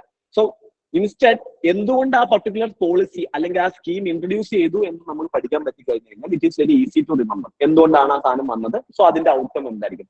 That is actually required for UPSC preparation also. UPSC എന്ത് ചെയ്യും, UPSC മെയിൻസിനാണെങ്കിലും this is actually mains and prelims രണ്ടിനും വേണ്ടിയിട്ട് നിങ്ങൾക്ക് ഉപകാരപ്പെടും. സോ മെയിൻസിനാണെങ്കിലും ഒരുപാട് ക്വസ്റ്റ്യൻസ് ബഡ്ജറ്റിന് റിപ്പീറ്റഡ് ആയി വരുന്നത്. For example there is one question directly what are the priority theme areas of budget. Previous mains question ആണ്. ഡയറക്റ്റ് ആയിട്ട് ബഡ്ജറ്റിന്റെ തീംസ് എന്താണെന്നാണ് ചോദിച്ചത്. സോ നമ്മൾ എന്ത് ചെയ്യണം, ആ തീംസ് കൃത്യമായിട്ട് നമ്മൾ അറിഞ്ഞിരിക്കണം. സോ ഇങ്ങനത്തെ ക്വസ്റ്റ്യൻസ് UPSC ഒരുപാട് ബഡ്ജറ്റിനും എക്കണോമിക് സർവേനും മെയിൻസിനും പ്രിലിംസിനും ഒരുപാട് ക്വസ്റ്റ്യൻസ് വരാറുണ്ട്. ഓക്കെ, ഇനിഷ്യലി നമുക്ക് ഇതിന്റെ കാര്യങ്ങൾ അറിയുന്ന മുമ്പ് ബഡ്ജറ്റിന്റെ ഒരു പ്രസന്റ് സ്റ്റാറ്റസ് എന്താണ് ബഡ്ജറ്റ് ഇപ്പൊ അറിയുന്നത്, അല്ലെങ്കിൽ ബഡ്ജറ്റിന്റെ ഒരു പ്രസന്റ് സ്റ്റാറ്റസ് അറിയുന്നത്, എക്കണോമിക് പോളിസി ഡിറ്റർമൈൻ ചെയ്യുന്നത് it is based on the present state of the economy. ഇപ്പം നമ്മുടെ എക്കണോമി എന്താണ് അവസ്ഥ, ഇത് മനസ്സിലാക്കി കഴിഞ്ഞ് കഴിഞ്ഞാൽ മാത്രം എന്തുകൊണ്ടാണ് നമുക്ക് എന്ത് വരുന്നുള്ളൂ, ബഡ്ജറ്റിനുള്ള ഡാറ്റാസ്, ബഡ്ജറ്റിന് എന്തുകൊണ്ടാണ് ഇത്ര ഇൻഫർമേഷൻസ്, മീൻസ് എന്തുകൊണ്ടാണ് പോളിസീസ് ഇങ്ങനത്തെ പോളിസീസ് കൊടുത്തിട്ടുള്ളത് എന്നുള്ളത് നമുക്ക് മനസ്സിലാക്കാൻ പറ്റും. സോ ഇനിഷ്യലി നമ്മൾ പോകുന്നത് ബേസിക് സ്റ്റാറ്റസ് എന്തൊക്കെയാണ്, പ്രസന്റ് ട്രെൻഡ്സ് എന്താണ്, അതിൽ നിന്ന് നമുക്ക് എന്തൊക്കെ ഇൻഫറൻസ് നമുക്ക് എടുക്കാൻ പറ്റും എന്നുള്ളതും അതിന്റെ ഓപ്പർച്യൂണിറ്റീസ് എന്താണ്, ത്രെഡ്സ് എന്താണെന്നുള്ളത് നമുക്ക് ഡിസ്കസ് ചെയ്യാം. ഓക്കെ, സോ ഇനിഷ്യലി GDP നിങ്ങൾക്ക് ഇത് തന്നിട്ടുണ്ടാവും അല്ലെ, എല്ലാവർക്കും ഹാൻഡ് ഔട്ട് കിട്ടിയിട്ടുണ്ടല്ലോ. ഹാൻഡ് ഔട്ടിൽ GDP ഗ്രോത്തിന്റെ ഇത് ഉണ്ടാവും. സോ അഡീഷണൽ പോയിന്റ്സ് ആ സൈഡിൽ തന്നെ എഴുതി വെച്ച് കഴിഞ്ഞാൽ നിങ്ങൾക്ക് റിവിഷൻ ചെയ്യാൻ വേണ്ടി ഈസി ആയിരിക്കും. Okay fine. സോ GDP ഗ്രോത്തിന്റെ ട്രെൻഡ് നിങ്ങൾ നോക്കുകയാണെങ്കിൽ നിങ്ങൾക്ക് കാണാൻ പറ്റും 2017-18 6.1 ആയിരുന്നത് 18-19 ആയി കഴിഞ്ഞപ്പോഴേക്കും 5.9 ആയി അല്ലെ. Then there is a contraction during the Covid പീരീഡിൽ എന്ത് ചെയ്തിട്ടുണ്ട്, there is a slow down വന്നിട്ടുണ്ട് and there is a contraction, negative GDP growth വന്നിട്ടുണ്ട് അല്ലെ, -6.6%. കോവിഡിന്റെ സമയത്ത് നെഗറ്റീവ് ഗ്രോത്ത് വിറ്റ്നസ് ചെയ്തിട്ടുണ്ട്. So there is a contraction. Then after Covid എന്ത് സംഭവിച്ചിട്ടുണ്ട്, ദർ ഈസ് എ റിക്കവറി അല്ലെ. താഴെ പോയത് എന്ത് ചെയ്തു, അതുപോലെ തിരിച്ചു വന്നു. It called V shaped recovery. Previous year UPSC question, what is V shaped recovery. So എന്നാ നമുക്ക് കാണാൻ പറ്റുന്നത്, ഒരു വി ഷേപ്ഡ് റിക്കവറി കാണാൻ പറ്റും. But later after the covid period കഴിഞ്ഞപ്പോൾ റിക്കവറി വന്നെങ്കിലും again what you can see at present there is a decline of GDP എന്തുകൊണ്ട് എന്ത് ചെയ്തുകൊണ്ടിരിക്കുകയാണ്, ഗ്രോത്ത് റേറ്റ് എന്ത് ചെയ്തുകൊണ്ടിരിക്കുകയാണ്, slow down. So at there is a slow down. Presently എന്താണ്, last ഇയറിൽ നോക്കുവാണെങ്കിൽ so GDP growth are estimated for next year ആണെങ്കിലും 6.8% ആണ് ബഡ്ജറ്റ് എന്ത് ചെയ്യുന്നത്, നെക്സ്റ്റ് ഇയർ എക്കണോമിക് ഗ്രോത്തും പ്രൊജക്ട് ചെയ്യുന്നത്. Even IMF projecting that India's growth will be 6.5%. Okay, so GDP growth എന്ത് ചെയ്യുന്നുണ്ട്, ഇപ്പം അഗെയിൻ സ്ലോ ഡൗണിലേക്കാണ് പോകുന്നത്. So these are the datas you can see from the economic GDP growth. ഇതിൽ നിന്ന് എന്തൊക്കെ ഇൻഫറൻസ് നമുക്ക് എടുക്കാൻ പറ്റും, by looking at the graph നമുക്ക് എന്തൊക്കെ കാര്യങ്ങൾ ഇതിനകത്ത് മനസ്സിലാക്കാൻ പറ്റും. ഇപ്പോഴും ഓഡിയോ കട്ടാവുന്നുണ്ട് ഓൺലൈൻ സ്റ്റുഡൻസ്, ഇല്ല. ഓക്കെ, എന്തൊക്കെ എടുക്കാൻ പറ്റും. ഫസ്റ്റ് കാര്യം എന്താ, യൂഷ്വലി നമ്മൾ എന്താ പറയുന്നത്, slow down has happened because of COVID, but the data shows that slowdown started even before the COVID. So economy was already in the slowdown period even before the COVID period. COVID period ആവുന്ന സമയത്ത് തന്നെ എന്ത് വന്നിട്ടുണ്ട്, നമുക്ക് decline വന്നിട്ട് slow down വന്നിട്ടുണ്ട്. And during the covid period there is a contraction. Okay, GDP എന്ത് ചെയ്തു, നെഗറ്റീവ് ഗ്രോത്ത് റേറ്റിലേക്ക് പോയി, കോൺട്രാക്ഷൻ വന്നിട്ടുണ്ട്. And we can also witness there is a V shaped recovery. But still we are talking about K-shaped recovery also. അല്ലെ, ഇപ്പോൾ നമ്മൾ എന്ത് പറയുന്നുണ്ട്, V-shaped recovery ആണെങ്കിലും we are talking about K-shaped recovery as well. What is K-shaped recovery? K-shaped recovery means that after the declining like after decline ചെയ്തപ്പം ഇത് താഴോട്ട് വന്നിട്ട് ഗ്രോത്ത് വന്ന സമയത്ത് ചില സെക്ടേഴ്സ് എന്ത് ചെയ്തു, ഗ്രോത്ത് ചെയ്തു. ചില സെക്ടേഴ്സ് എന്ത് ചെയ്തു, താഴോട്ട് തന്നെ growth decline ചെയ്യാൻ തുടങ്ങി. So if you are drawing line here, you can see a K-shaped graph. So that K-shaped recovery means some sectors are growing, but some sectors are not growing. Okay, and the recent survey also says that in K-shaped recovery എന്തുകൂടി വരുന്നുണ്ട്, sector മാത്രമല്ല വരുന്നത്, ചില ആളുകൾ they are left out of growth. After Covid പീരീഡിലേക്ക് എന്ത് വന്നു, കുറച്ച് ആളുകൾക്ക് എന്തില്ല, ഗ്രോത്ത് വന്നിട്ടില്ല. ഓക്കെ, സോ K-shaped recovery എന്ന് പറഞ്ഞു കഴിഞ്ഞാൽ, V-shaped recovery എന്ന് പറഞ്ഞാൽ എൻ്റെ അല്ലെ എല്ലാ എക്കണോമിയും തിരിച്ചു വന്നു. പക്ഷെ K-shaped recovery എന്ന് പറഞ്ഞു കഴിഞ്ഞാൽ ചില സെക്ടർ ഗ്രോ ചെയ്തു, ചില സെക്ടർ സ്റ്റിൽ ഡിക്ലൈൻ ചെയ്യും. സോ ടോട്ടൽ ഗ്രോത്ത് എന്ത് വരുന്നില്ല, ഓവറോൾ എക്കണോമിയിൽ ഒരു ഗ്രോത്ത് വന്നില്ല. എക്കണോമിയിൽ ഗ്രോത്ത് വന്നത് എന്തുകൊണ്ടാണ്, ചില സെക്ടർ ഗ്രോത്ത് ചെയ്തു, ചില സെക്ടർ ഗ്രോത്ത് ചെയ്തു, എസ്പെഷ്യലി സർവീസ് സെക്ടർ. സർവീസ് സെക്ടറിലെ IT സെക്ടറിലൊക്കെ നമുക്ക് എന്ത് കാണാൻ പറ്റും? ഒരു ഗ്രോത്ത് കാണാൻ പറ്റും. പക്ഷെ tourism sector there is a decline. Tourism after COVID period, even today we have COVID challenges. പുതിയ വേരിയന്റ് വന്നുകൊണ്ടിരിക്കുകയാണ്. So COVID complete ആയിട്ട് നമുക്ക് റിക്കവർ ചെയ്യാൻ പറ്റുന്നില്ല. പക്ഷെ still some sectors are growing, some sectors are not growing. Even the recent Q3 data, third quarter data പ്രകാരം പറയുന്നത് എന്താണെന്ന് വെച്ച് കഴിഞ്ഞാൽ there is a declining of. So Q3 data പ്രകാരം there is a declining of private consumption. Private consumption. എന്താണ് private consumption എന്ന് പറഞ്ഞു കഴിഞ്ഞാല്? നമ്മുടെ ഡൊമസ്റ്റിക് ഹൗസ് ഹോൾഡിന്റെ കൺസപ്ഷൻ കുറവാണ് as per the recent Q3 data പ്രകാരം. ദാറ്റ് മീൻസ് ദാറ്റ് GDP എങ്ങനെ നമ്മൾ GDPന്റെ ഇക്വേഷൻ എന്താ? C+G+I+ നെക്സ്റ്റ് എക്സ്പോർട്ട് X അല്ലെ? ഇതിനകത്ത് എന്ത് ചെയ്യാണ്? കൺസപ്ഷൻ കുറവാണ്. But still our GDP is increasing. Why? Because there is a increase in investment. GDP എന്ത് ചെയ്യുന്നുണ്ട്? There is a government investment as increasing and private investment എന്ത് ചെയ്യുന്നുണ്ട്? ഇൻക്രീസ് ചെയ്യുന്നുണ്ട്. But consumption is declining. Consumption എന്ത് ചെയ്യാണ്? താഴോട്ട് വരികയാണ്. അതുകൊണ്ടാണ് സ്റ്റിൽ കൺസപ്ഷൻ താഴോട്ട് വരുന്നുണ്ടെങ്കിൽ എന്ത് വരുന്നത്? GDP ഗ്രോ ചെയ്യുന്നത്. ഓക്കെ, ബിക്കോസ് ഇൻവെസ്റ്റ്മെന്റ് വരുന്നുണ്ട്. C+G+I+G+CX ആണല്ലോ. ഇതിൽ ഏതെങ്കിലും ഒന്ന് താഴോട്ട് വരും, ബാക്കിയുള്ള മേലോട്ട് വന്നു കഴിഞ്ഞാൽ ഓട്ടോമാറ്റിക്കായിട്ട് GDP കൂടും. സോ ഈ GDP കൂട്ടാൻ ഇപ്പോഴത്തെ കാരണം എന്ന് പറയുന്നത് കൺസപ്ഷൻ എക്സ്പെൻഡിച്ചർ അല്ല. സോ നമുക്ക് എന്താണ് വേണ്ടത്? കൂടുതൽ കൺസപ്ഷൻ എക്സ്പെൻഡിച്ചർ കൂട്ടണ്ടേ? കൺസപ്ഷൻ എക്സ്പെൻഡിച്ചർ കൂട്ടി കഴിഞ്ഞ് കഴിഞ്ഞാൽ മാത്രമേ എന്ത് ചെയ്യാൻ പറ്റുള്ളൂ? കൂടുതൽ പ്രൊഡക്ഷൻസ് നടത്താൻ പറ്റുള്ളൂ. So at present why there is a GDP increase? Because of increasing investment. Okay, that is why income tax എന്ത് ചെയ്തിട്ടുണ്ട്? See, now we are taking measures to increase the consumption pattern of consumption കൂട്ടാൻ വേണ്ടിയിട്ടാണ് government policy എടുക്കുന്നത്. Income tax exception that will increase again consumption, so that further demand will be there and further production will be there, economic growth can be achieved. Okay, so this is the Q3 data you can see from there. Okay, so ഇത്രയും കാര്യങ്ങൾ നമുക്ക് എന്ത് ചെയ്യാൻ പറ്റും? ഈ ഒരു ഡാറ്റയിൽ നിന്ന് മനസ്സിലാക്കാൻ പറ്റും. And there is one more thing. During Covid we have almost lost 2 years for our growth period. Growth പീരിയഡിൽ നമുക്ക് എന്ത് പറ്റി? ഒരു 2 years ലോസ്റ്റ് ആയിപ്പോയി. എങ്ങനെ ലോസ്റ്റ് ആയിപ്പോയി? ഫോർ എക്സാമ്പിൾ, ഈ ഒരു സമയത്തായപ്പോൾ ഇന്ത്യന്റെ റിയൽ GDP എന്ന് പറയുന്നത് 140 lakh crore ആയിരുന്നു. Okay, after Covid period we are reached in 140 lakh crore. Then we increase it to 142 lakh crore. പക്ഷെ ഇത് ഡിക്ലൈൻ ചെയ്തിട്ടുണ്ടായിരുന്നില്ല. എന്ത് ചെയ്തേനെ? ഈവൻ ദ സ്ലോ റേറ്റ് ആണെങ്കിലും it would have been grown അല്ലെ? കോവിഡിന്റെ പീരിയഡത്തിൽ ഒരു ഗ്യാപ്പ് വന്നു. ആ ഗ്യാപ്പിൽ എന്ത് ചെയ്തു? നമുക്ക് ഗ്രോ ചെയ്യാനുള്ള ഓപ്പർച്യൂണിറ്റി നഷ്ടപ്പെട്ടു പോയി. കംപ്ലീറ്റ്ലി ഷട്ട് ഡൗൺ ആയിരുന്നു. So we loss 2 years of growth in between. Okay, that also you can study, like understand inference from the particular GDP. Like നമ്മുടെ ഇതിന്റെ പാറ്റേൺ നോക്കിക്കഴിഞ്ഞാൽ നിങ്ങൾക്ക് മനസ്സിലാക്കാൻ പറ്റും. So these are this slowdown started before the COVID period, and there is a contraction of GDP during the COVID period, and we lost 2 years in growth trajectory. And also, like we have witnessed a V-shaped recovery, and of late again there is a declining of GDP. Okay, there is a slowdown. Again there is a slowdown of GDP happening. Okay, fine. What are the challenges? Why there is a GDP declining even after COVID? What are the challenges Indian economy faces at present? So there is challenges as per the economic survey says that Indian economy facing the challenges of global polycrisis. The word is used by the economic survey. Okay, this is not in budget. I am just clubbing the present status of whatever given in the economic survey and budget. Okay, so the economic survey says that presently there is a global polycrisis. This polycrisis you can sum up as 3 C's.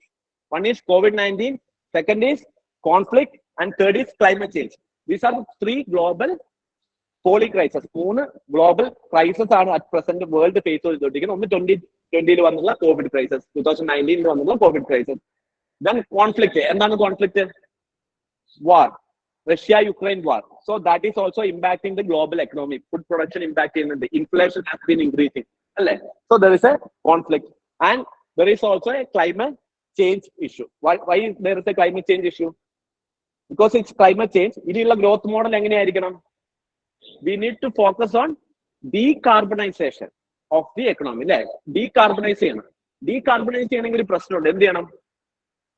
Why there is more carbonization? Because of industrialization. So now if you want to decarbonize, one of the options is that you have to de-industrialize. But Indian economy and the developing countries are not already എന്ത് ചെയ്തിട്ടില്ല, industrialise ചെയ്തിട്ടില്ല. So we cannot എന്ത് ചെയ്യാൻ പറ്റില്ല, ഡീഇൻഡസ്ട്രിയലൈസേഷൻ ചെയ്യാൻ പറ്റില്ല. നമുക്ക് industrialisation ചെയ്യാതിരിക്കാനും പറ്റുമോ? അതും പറ്റില്ല. സോ ദാറ്റ് നമുക്ക് ഇനി എന്ത് ചെയ്യണം, we should have a growth decarbonization we need a decarbonization without deindustrialization ചെയ്യാതെ. So that the growth should be a green growth. Green growth ആയിട്ടുള്ള green growth, the term is very important. This year economics budget and economic survey talk lot about green growth. അത് നമ്മൾ detail ആയിട്ട് എന്താണ് green growth കാര്യങ്ങളെ പറ്റിയിട്ട് നമുക്ക് discuss ചെയ്യാം. So initially നിങ്ങൾ മനസ്സിലാക്കുക ഗ്ലോബൽ പോളി ക്രൈസിസ് വരുന്നുണ്ട്.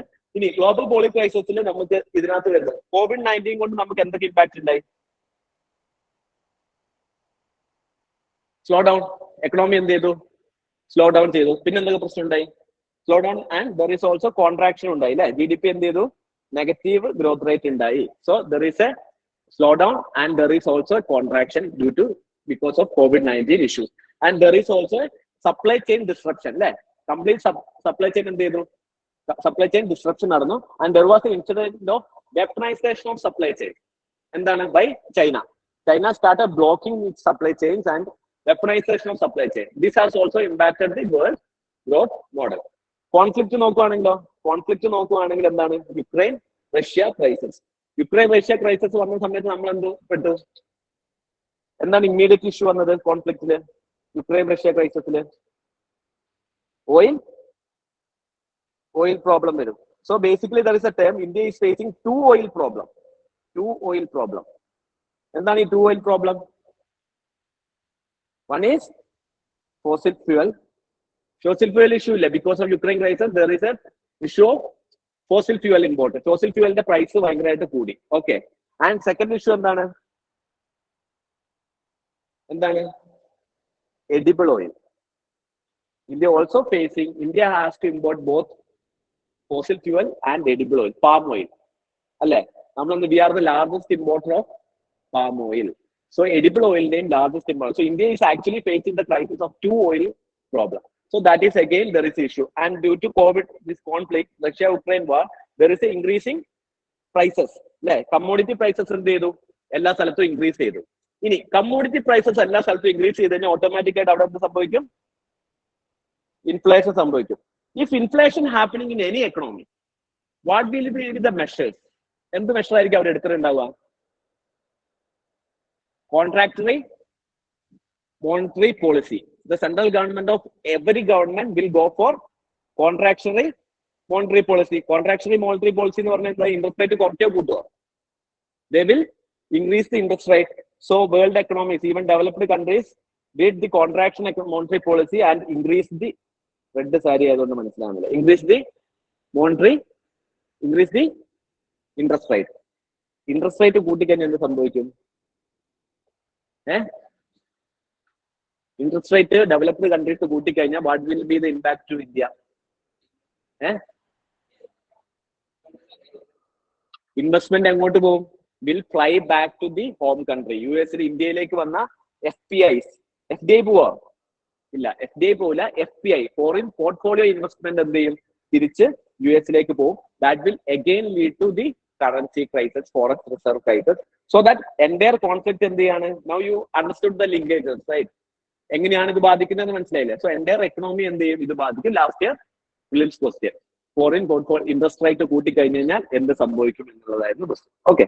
സോ എന്ത് ചെയ്യും? ഫോറിൻ പോർട്ട്ഫോളിയോ ഇൻവെസ്റ്റ്മെന്റ് ഒക്കെ തിരിച്ചു പോകും. അഗൈൻ ഫോറക്സ് റിസർവ് ക്രൈസിസ് വരും. RBI has to take other measures. There will be depreciation of rupee. Okay, rupee എന്ത് ചെയ്യും? ഡിപ്രീഷിയേറ്റ് ചെയ്യും.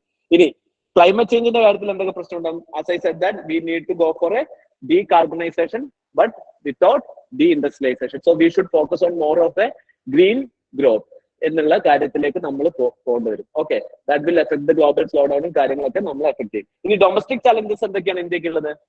India has a problem of last mile connectivity.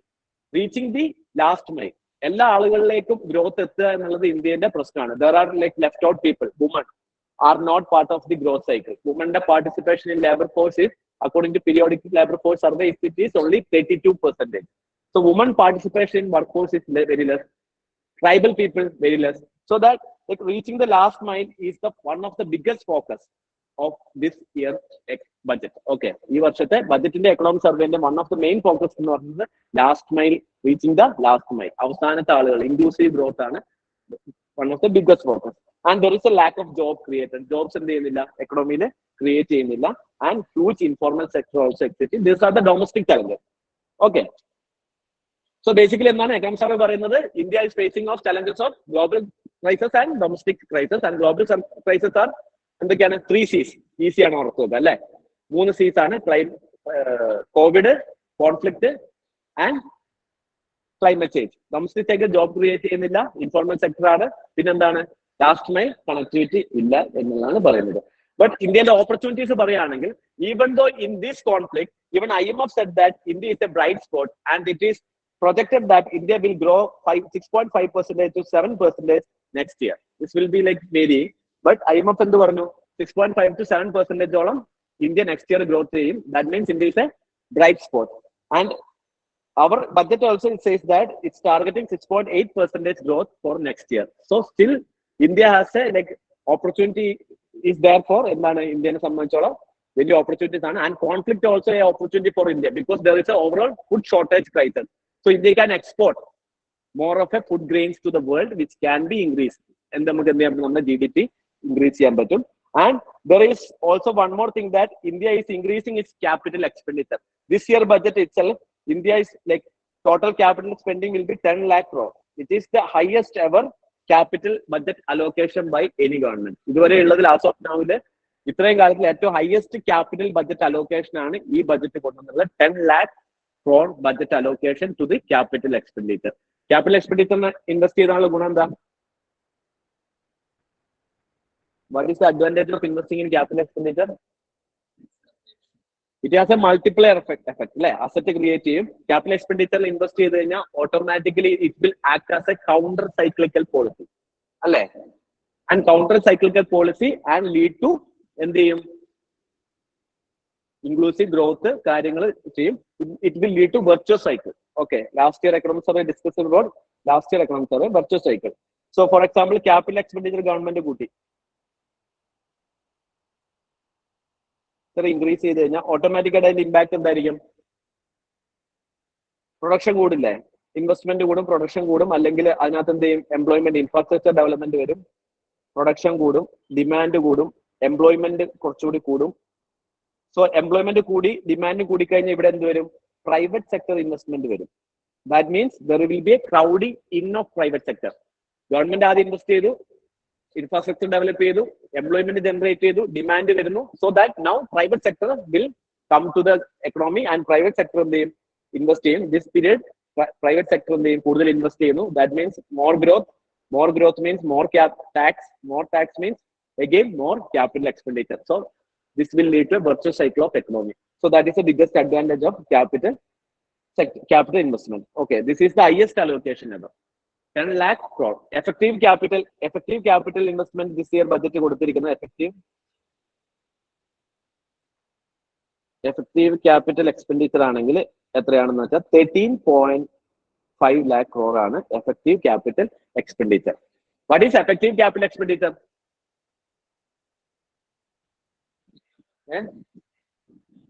So government normally state grants. The grants are actually revenue expenditure for the government. But some of these grants state and capital asset develop use.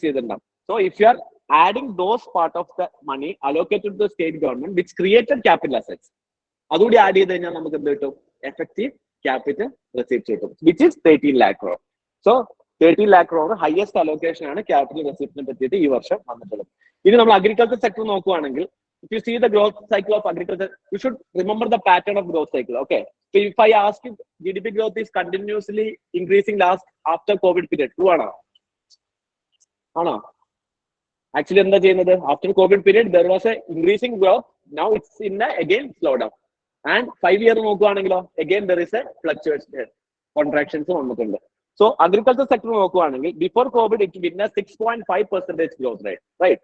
But during the COVID, it is witnessed 3.3%, again 3%. Now it has again increasing 3.5%. So agriculture sector is the only sector which is not witnessed a negative growth rate during the COVID period. You see any other sector, all other sectors went to contraction, negative growth rate witness ചെയ്തിരുന്നു. But agriculture sector is the only sector which was resilient even during the COVID period. COVID period, it grew around 3% per annum. Agriculture GDP increase. So that is a very good thing, right? So agriculture sector മാത്രമാണ് ഈ GDP ഗ്രോത്തിന്റെ സമയത്ത് ചെയ്യാതെ താഴെ പോയിരുന്നത്. Okay, ഇനി വേറെ എന്തൊക്കെയാ? No contraction ആണ്, പോസിറ്റീവ് ഗ്രോത്ത് വന്നിട്ടുണ്ട്. And biggest problem with agriculture sector എന്ന് പറയുന്നത് എന്താണ് ഇപ്പോഴും? What is the biggest problem of agriculture sector at present also? Our agriculture sector growth still depending on weather patterns. Weather related patterns ആണ് ഇപ്പോഴും നമ്മൾ agriculture growth depend ചെയ്യുന്നത്. Because 2019 and 20 there was a good monsoon. That is why there is a 6.5% growth. And later last year there is a heat wave. Due to climate change there is a heat wave. So heat wave വന്ന സമയത്ത് there is again declining of production. Okay, so Indian agriculture still depending on weather pattern. That is the biggest challenge with respect to Indian agriculture. That is why government is also starting various projects such as micro irrigation projects again. The government starting. For example, Tungabhadra project, very important this year. You should be knowing the tributaries of Tungabhadra and Tungabhadra. Either river tributary, ancient history undu. Krishna river tributary. So Tungabhadra river is very important. Bhadra project. Bhadra irrigation project is very important this year. Okay, so അതിനെ പറ്റി അതിന്റെ tributaries എന്താണ്, അതിന്റെ കാര്യങ്ങൾ എന്താണെന്നുള്ളത് നിങ്ങൾ നോക്കണം. Okay, ഇനി ഇതിന്റെ അഗ്രികൾച്ചർ സെക്ടറിന്റെ ഓപ്പർച്യൂണിറ്റീസ് പറഞ്ഞു കഴിഞ്ഞാൽ എന്തൊക്കെ ഉണ്ടാവും? There is a conflict, food prices shortage ഉണ്ട്. So there is a more scope for exporting. And 2023 year വേറൊരു പ്രത്യേകത ഉണ്ട്. It is a year of international year of millets. Yes, so it's an international year of millet. So that we can, like, who is the largest producer of millet? Which country is the largest?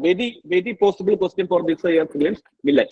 India. Millet patti ningal detail aayittu padichirikkanam, because pakka you will get a question from millet. Okay, so it is a international year. India proposed that, UN declared India proposed the international year of millet. We are already celebrating national year of millet which year? National year of millet 2018 അല്ലേ? നമ്മൾ national year of millet നോക്കി. Now international year of millets ആണ്. International year of millets നമ്മൾ നോക്കട്ടെ. Maximum production എവിടെയാ? Largest producer of millets ആരാ വേൾഡില്?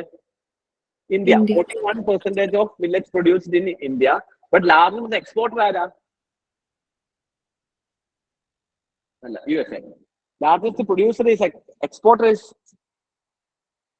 USA, and second exporter ആണ് India.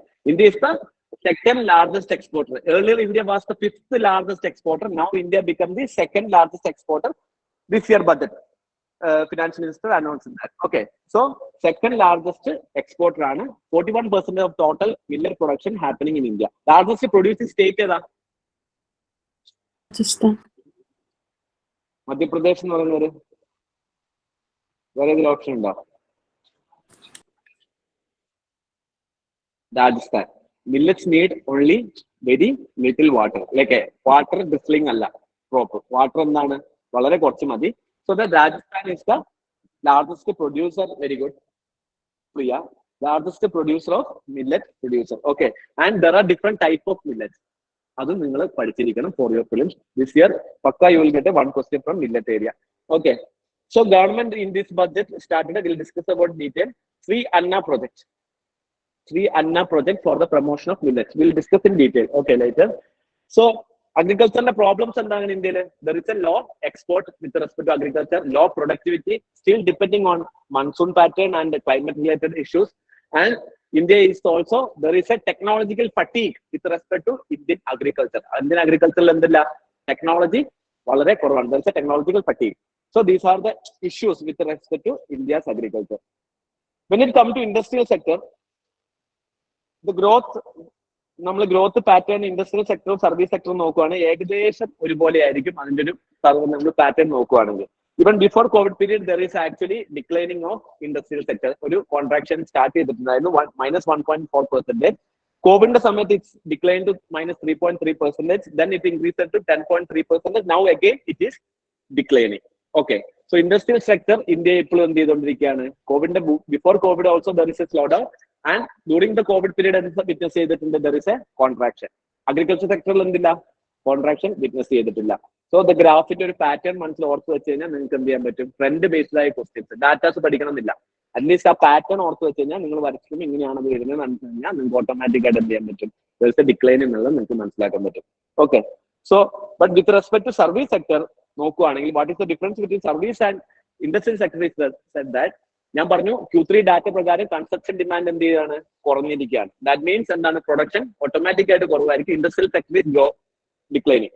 But service sector after Covid period there is a increase. Even COVID period സമയത്ത് there is a contraction witness ചെയ്തിട്ടുണ്ടെങ്കിലും 8.4 നിന്ന് this year ലേക്ക് വന്നപ്പോൾ again 9.1%. So the growth rate is very less.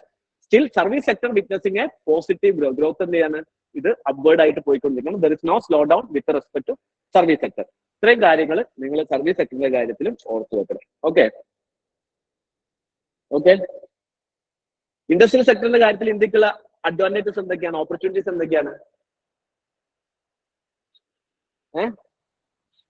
Cheap labour വേൾഡിൽ ഇപ്പൊ എന്തെങ്കിലും advantage ഉണ്ടോ? There is a policy called China +1 strategy. So India can actually use this as an opportunity because the industries in the world are looking for a alternative destination. India can provide that alternative destination. China allada വേറെ രാജ്യം കൊടുക്കാൻ പറ്റും. And with respect to semiconductor and all, India already signed a deal with the US. So semiconductor production ഇതൊക്കെ എന്ത് ചെയ്യാണ്? ഇന്ത്യന്റെ opportunities ആണ്. Okay fine. അതുപോലെ തന്നെ technology സെക്ടറിലാണ് this budget and this year economic survey detailedly talking about digital public platforms. Okay, digital public platforms or digital public interface നെ പറ്റിയിട്ട് ഒരുപാട് സംസാരിക്കുന്നുണ്ട്. Budget economic survey allocated one chapter for the digital public infrastructure itself. എന്തൊക്കെയാണ് digital public infrastructure? Digital public infrastructure എന്നുള്ള digital എന്ന് പറഞ്ഞാൽ എന്താ? Digital ആയിട്ടുള്ള സാധനങ്ങൾ.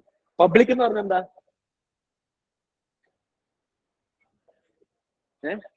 അവൈലബിൾ ടു എവരി വൺ അല്ലെ?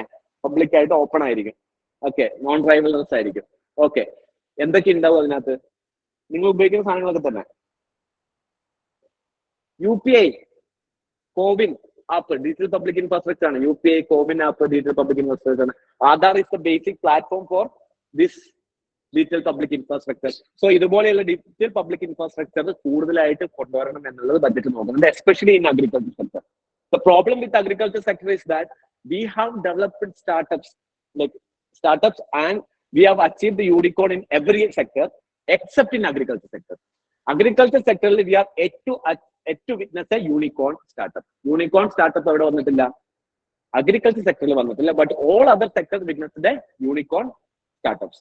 So അടുത്ത ഗവൺമെന്റിന്റെ പോളിസി എന്ന് വെച്ചാൽ will create a public digital platform for agriculture sector so that it will act as a platform for others to develop, build on that. Okay, അതിന്റെ മുകളിൽ എന്ത് ചെയ്യാൻ പറ്റും? പുതിയ സ്റ്റാർട്ടപ്സ് തുടങ്ങാൻ പറ്റും.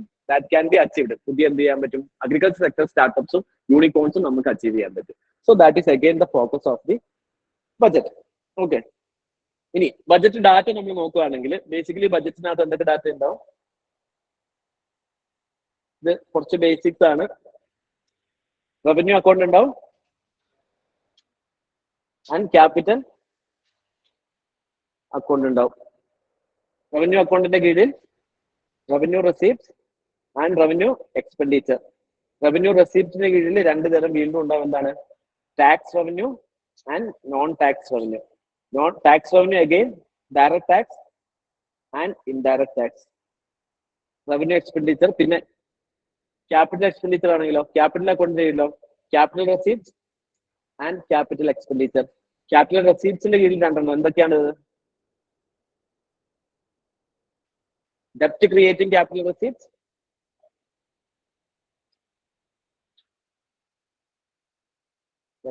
ആൻഡ് നോൺ ഡെപ്റ്റ് creating capital receipts. Okay, so if you look at the datas, for example നമ്മൾ നോക്കുകയാണെങ്കിൽ എന്താണ് ക്യാപിറ്റൽ റെസീപ്റ്റ്സ്, എന്താണ് ഡെപ്റ്റ് റവന്യൂ റെസീപ്റ്റ്സ് എന്നൊക്കെ നിങ്ങൾക്ക് അറിയാലോ അല്ലെ? Okay, nobody has doubt on that. Basics ആണ്. So if you see the data, total tax revenue of this year budget എന്ന് പറയുന്നത് last year means this year means last ഇയറിൽ നമ്മളെ എസ്റ്റിമേഷൻ അല്ല, 2022-2023 ഫിനാൻഷ്യൽ ഇയറിൽ നമ്മൾ ടോട്ടൽ ക്യാപിറ്റൽ റെസീപ്റ്റ്സ് റവന്യൂ റെസീപ്റ്റ്സിൽ tax revenue എന്ന് പറയുന്നത് including indirect tax and direct tax 20.8 lakh crore ആണ്. എല്ലാ 20.8 lakh crore ആണ്. നോൺ ടാക്സ് റവന്യൂ വരുന്നത് 2.6 lakh crore. Okay. Total revenue receipts വരുന്നത് 23.4 lakh crore. And total revenue expenditure വരുന്നത് 34.5 lakh crore. And total capital receipts വരുന്നത് 18.3 lakh crore. And non ഡെപ്റ്റ് creating capital receipts അതിനകത്ത് വരുന്നത് 17.5 lakh crore. ആൻഡ് നോൺ ഡെപ്റ്റ് capital receipts എന്ന് പറയുന്നത് 83,500 crore, 83,500 non ഡെപ്റ്റ് creating capital receipts. And total capital expenditure is 7 lakh crore. Last ഇയറിനാണ് പറയുന്നത്. Next estimation എത്രയാണ്? 10 lakh. ലാസ്റ്റ് ഇയർ എത്രയാ? 7 lakh ആയിരുന്നു capital expenditure. Effective capital expenditure of last year was 10 lakh. Okay, that means the present financial year. Next financial ഇയറിന്റെ effective capital expenditure എത്രയാ? 13 lakh. This year effective capital expenditure is 10 lakh. Capital expenditure for this year means 7 lakh. But next estimation എത്രയാണ് capital expenditure? 10 lakh, 13 lakh. രണ്ടും തമ്മിൽ മാറിപ്പോയിരുന്നു. Okay, fine. എന്താ നീ എന്ന് പറഞ്ഞേ? ഒന്നുകൂടി പറയണം, സംഖ്യ പറയണം. ഓക്കെ. സോ ബജറ്റിൽ നമ്മൾ നോക്കുകയാണെങ്കിൽ എഴുതിയില്ല, ബാക്കിയൊക്കെ എഴുതിയില്ലേ? ഓക്കെ. ടോട്ടൽ ടാക്സ് റവന്യൂ വരുന്നത് 20.8 lakh crore. And total non tax revenue വരുന്നത് 2.6 lakh crore. And total revenue receipts 23.4 lakh crore. ഇതൊന്നും കാണാതെ പഠിക്കേണ്ട കാര്യമില്ല, ജസ്റ്റ് കോൺസെപ്റ്റൽ ക്ലാരിറ്റി കൂട്ടാൻ വേണ്ടിയിട്ടാണ് പറയുന്നത്. സോ ദാറ്റ് ക്വസ്റ്റ്യൻസ് വരുമ്പോൾ നിങ്ങൾ തെറ്റിക്കില്ല. റവന്യൂ എക്സ്പെൻഡിച്ചർ എന്ന് പറയുന്നത് 34.5 lakh. ഫിലിംസിൽ ഒരിക്കലും ഇതൊന്നും ചോദിക്കില്ല കേട്ടോ, എത്രയാണ് ഡാറ്റ ഒന്നും ചോദിക്കില്ല, പക്ഷെ ഇതിൽ കോൺസെപ്റ്റ് ക്ലാരിറ്റി കൊണ്ടുവരാൻ വേണ്ടിയിട്ട്. സോ റവന്യൂ എക്സ്പെൻഡിച്ചർ എന്ന് പറയുന്നത് 34.5 lakh. Okay. And capital receipts, total capital receipts 18.3 lakh. Non ഡെപ്റ്റ് ക്രിയേറ്റിംഗ് ക്യാപിറ്റൽ റെസിപ്റ്റ്സ് എന്ന് പറയുന്നത് 17.5 lakh. സോറി, ഡെപ്റ്റ് ക്രിയേറ്റിംഗ് ക്യാപിറ്റൽ റെസിപ്റ്റ്സ് എന്ന് പറയുന്നത് 17.5 lakh. നോൺ ഡെപ്റ്റ് creating capital receipts 83,500 crore. And capital expenditure is 7 lakh crore. Okay, ഇത്രയും data മനസ്സിലായല്ലോ. And what is the fiscal deficit? What is the fiscal deficit? ഇത്ര എനിക്ക് അറിയേണ്ടതുണ്ട്. If you are able to understand physical deficit from this, your concepts are clear. What is the physical deficit?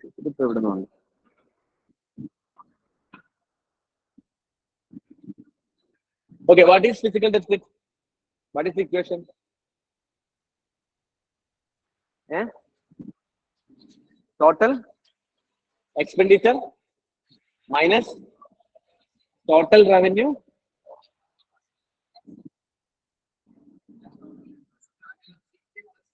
total revenue receipts മാത്രം കൊടുത്താൽ മതിയോ?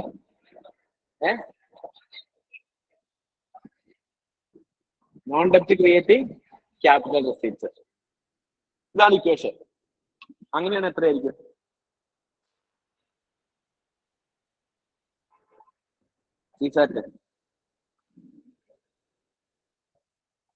ഇത് calculate ചെയ്യാതെ കണ്ടുപിടിക്കാൻ വേറൊരു വഴിയുണ്ട്.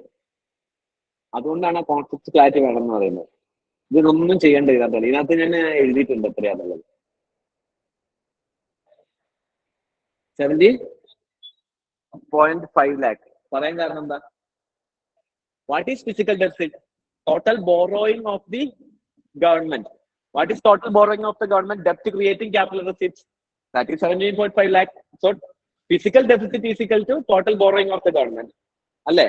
നിങ്ങൾ ഇക്വേഷൻ ചെയ്ത് നോക്കിയാൽ ടോട്ടൽ അതായത് total expenditure minus total revenue receipts minus non ഡെപ്റ്റ് ക്രിയേറ്റിംഗ് ക്യാപിറ്റൽ റെസീപ്റ്റ്സ്. ബാക്കി വരുന്നത് എന്തായിരിക്കും? ഡെപ്റ്റ് creating capital receipts. That is total liability of the government. So physical deficit means total liability of the government. So here physical deficit എന്ന് പറഞ്ഞാൽ എത്രയാണ്? 17.5 lakh crore. Revenue deficit എന്ന് പറഞ്ഞാൽ എന്താ?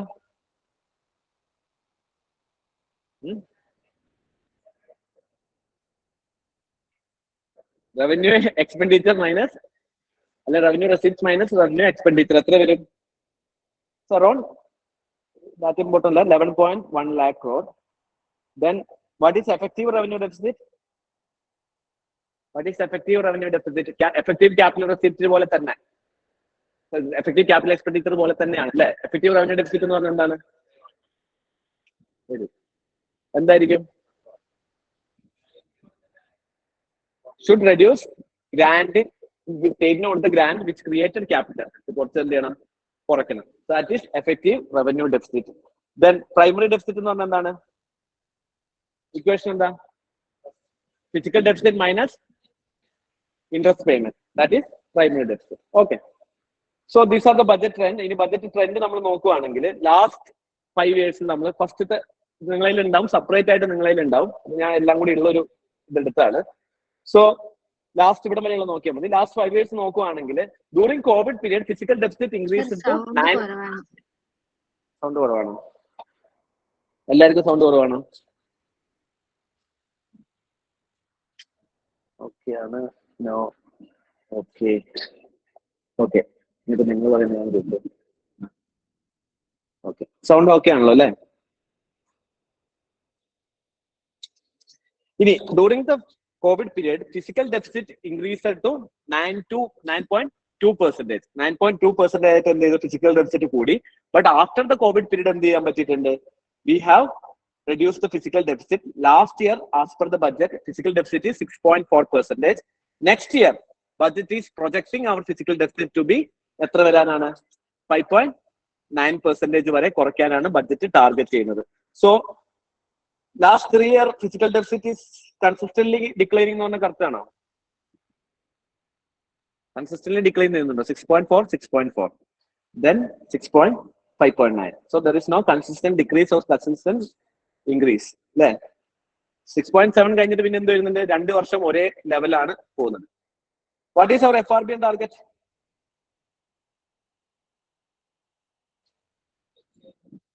FRBM target എത്രയാ?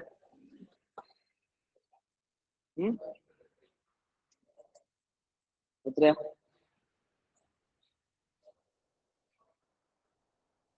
ബൈ 2020 നമ്മൾ ഇതുവരെ ടാർഗറ്റ് അമെൻഡ് ചെയ്തിട്ടില്ല.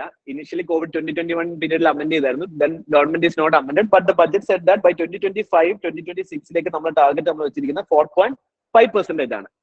So it's moving towards achieving that particular goal. My question is this: the last year total consumption എന്ന് പറയുന്നത് എന്താണ്? ആക്ച്വലി ഡിക്ലൈനിങ് ആണ് അല്ലെ? Consumption expenditure is declining and there is a global crisis അല്ലെ? Total global crisis ഉണ്ട്. So government here has to spend more money. പക്ഷെ എന്നിട്ട് government is able to reduce its fiscal deficit. അതെങ്ങനെയായിരിക്കും? Tax collection, അതായത് last 2 years was conflict period, COVID period, climate change. So these are the period which need counter cyclical policy. Government has to spend more money അല്ലേ? Government ഒരുപാട് money spend ചെയ്തിട്ടുണ്ട്. But still government എന്ത് ചെയ്തു? Able to reduce it's എന്ത് ചെയ്തു? Fiscal deficit from 6.4% to 5.9%, or 6.7 6.4% ആയിട്ട് limit ചെയ്ത് വെക്കാൻ പറ്റുന്നുണ്ട്. How is government is able to do that? Usually ഇത് കൂടണമായിരുന്നു.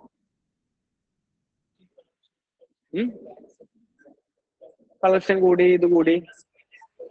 ഈ ഫിസിക്കൽ ഡെഫിസിറ്റ് എന്തിന്റെ പെർസെന്റേജാ പറയുന്നത്? GDP-യുടെ പെർസെന്റേജ് പറയുന്നത്. GDP-യിൽ നമ്മൾ ബഡ്ജറ്റിൽ GDP പറയുമ്പോൾ റിയൽ GDP ആയിരിക്കും നോമിനൽ GDP ആയിട്ട് എടുക്കുക. ബഡ്ജറ്റ് ഈ പ്രാവശ്യത്തെ പ്രൈസ് ആണ് കാൽക്കുലേറ്റ് ചെയ്യുന്നത്. Budget is always talking about nominal GDP. So nominal GDP എവിടെ കൂടും? When there is higher inflation. The inflation for this period is more than 6%. അല്ലെ? 6.7% ആണ് നമ്മൾ ഇൻഫ്ലേഷൻ വരുന്നത്, CPI തന്നെ വരുന്നത്. So if there is more inflation, automatically there will be higher nominal GDP അല്ലെ? Higher nominal GDP വരുന്ന സമയത്ത് compare to GDP നോക്കുമ്പോൾ എന്ത് ചെയ്യും? ഇൻഫ്ലേഷൻ കൂടി കഴിഞ്ഞ് കഴിഞ്ഞാൽ ഫിസിക്കൽ ഡെഫിസിറ്റ് കുറഞ്ഞതായിട്ട് കാണാൻ പറ്റും. Okay, so that is why government is able to control. ഒരു ഫാക്ച്വൽ, ഒരു കോൺസെപ്റ്റൽ ക്ലാരിറ്റിക്ക് വേണ്ടി പറഞ്ഞേ ഉള്ളൂ. നിങ്ങളിപ്പോ നോക്കേണ്ടത് എന്താണ്? ട്രെൻഡ് ആണ് നോക്കേണ്ടത്. ഫിസിക്കൽ ഡെഫിസിറ്റിന്റെ ഇക്വേഷൻ എന്താ? ഫിസിക്കൽ ഡെഫിസിറ്റ് എന്താ? ട്രെൻഡ് എന്താണ്? Okay, fine. ഇനി ബാക്കി എല്ലാത്തിന്റെയും ട്രെൻഡ് അതുപോലെ തന്നെ ആയിരിക്കും. സെയിം ട്രെൻഡ് ആയിരിക്കും എല്ലാത്തിനും ഉണ്ടാവുക. നമ്മൾ ഇത് നോക്കുവാണെങ്കിൽ, റവന്യൂ ഡെഫിസിറ്റ് നോക്കുവാണെങ്കിൽ, റവന്യൂ ഡെഫിസിറ്റ് എന്ത് ചെയ്തിട്ടുണ്ട്? It is actually declining. Revenue ഡെഫിസിറ്റും ഡിക്ലൈൻ ചെയ്ത് വരുന്നുണ്ട്. ആൻഡ് എഫക്റ്റീവ് റവന്യൂ ഡെഫിസിറ്റും ഡിക്ലൈൻ ചെയ്യുന്നുണ്ട്. പ്രൈമറി ഡെഫിസിറ്റും ഡിക്ലൈൻ ചെയ്യുന്നുണ്ട്. എല്ലാത്തിനും trend it was increased during COVID period, then it's coming down. Okay, same trend for every. Okay, then last 5 years, like last 3-4 years, capital expenditure is steadily increasing. എന്നാണ് UPSC ചോദിക്കുന്നത്. ശരിയായിരിക്കും തെറ്റായിരിക്കും? ശരിയായിരിക്കും. ഗൗതം ശരിയായിരിക്കും എന്ന് പറയുന്നത്. ശരിയാന്ന് പറയുന്നവര്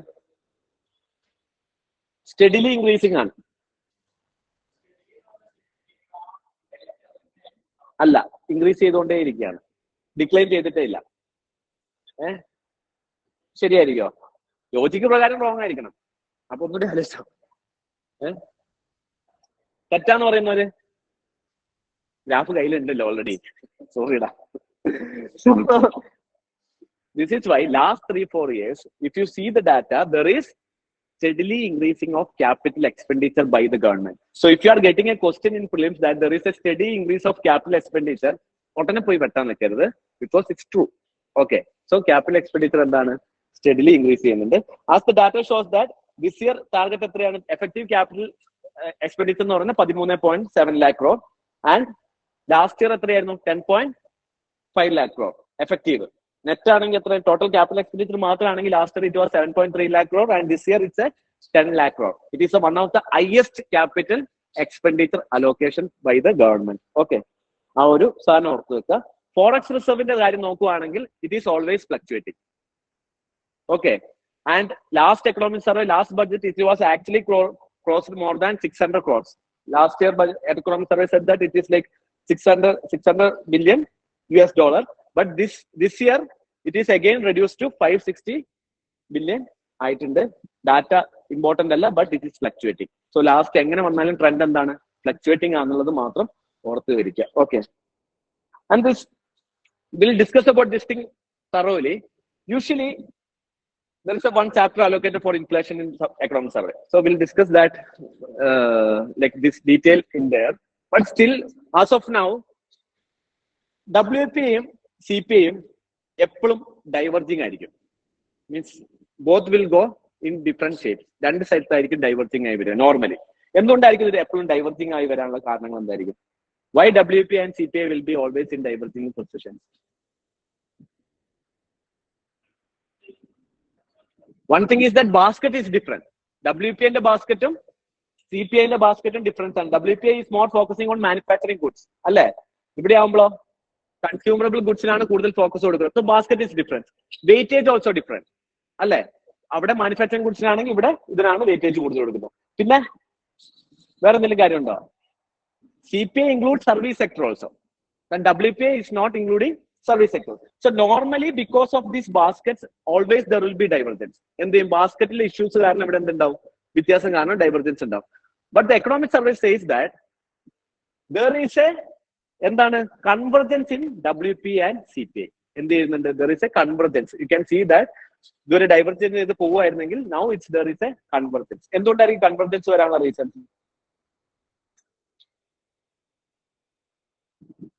ഒന്ന്, service sector. as I said that Q3 data ഏത് sector ആണ് ഗ്രോ ചെയ്യുന്നത്? if you see the data, growth ഷേപ്പിൽ industrial sector is declining, service sector is growing. Service sector is there in CPI, so this will go up. WPI, industrial sector is declining, so automatically WPI will come down. Okay, and വേറെ എന്തെങ്കിലും ഉണ്ടോ?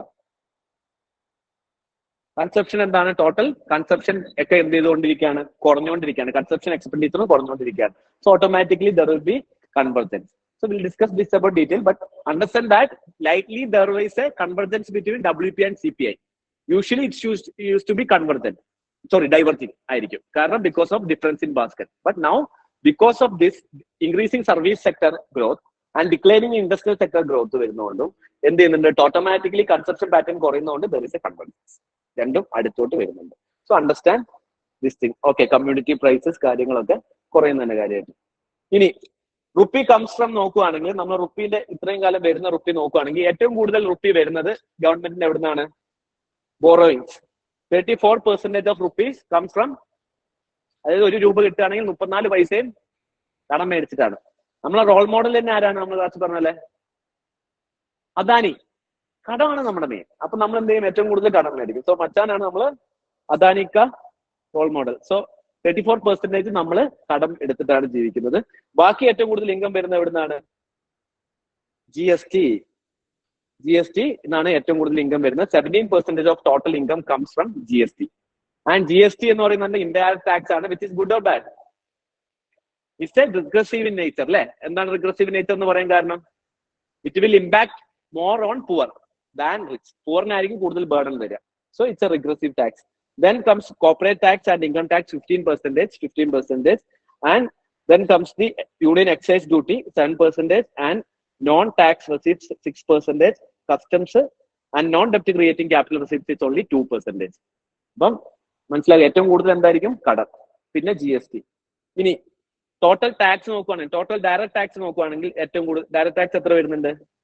ഇതിനകത്ത് direct tax എത്ര percentage വരുന്നുണ്ട്? അതിനകത്തുള്ള direct tax മൊത്തം കൂട്ടിയാൽ മതി.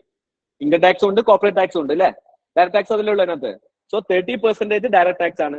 ഇൻഡയറക്ട് ടാക്സ് എത്ര വരുന്നുണ്ട്? 17% GST വരുന്നുണ്ട്, യൂണിയൻ ടാക്സ് 7% വരുന്നുണ്ട്, കസ്റ്റം ഡ്യൂട്ടി വരുന്നുണ്ട് 4%. എത്രയായി?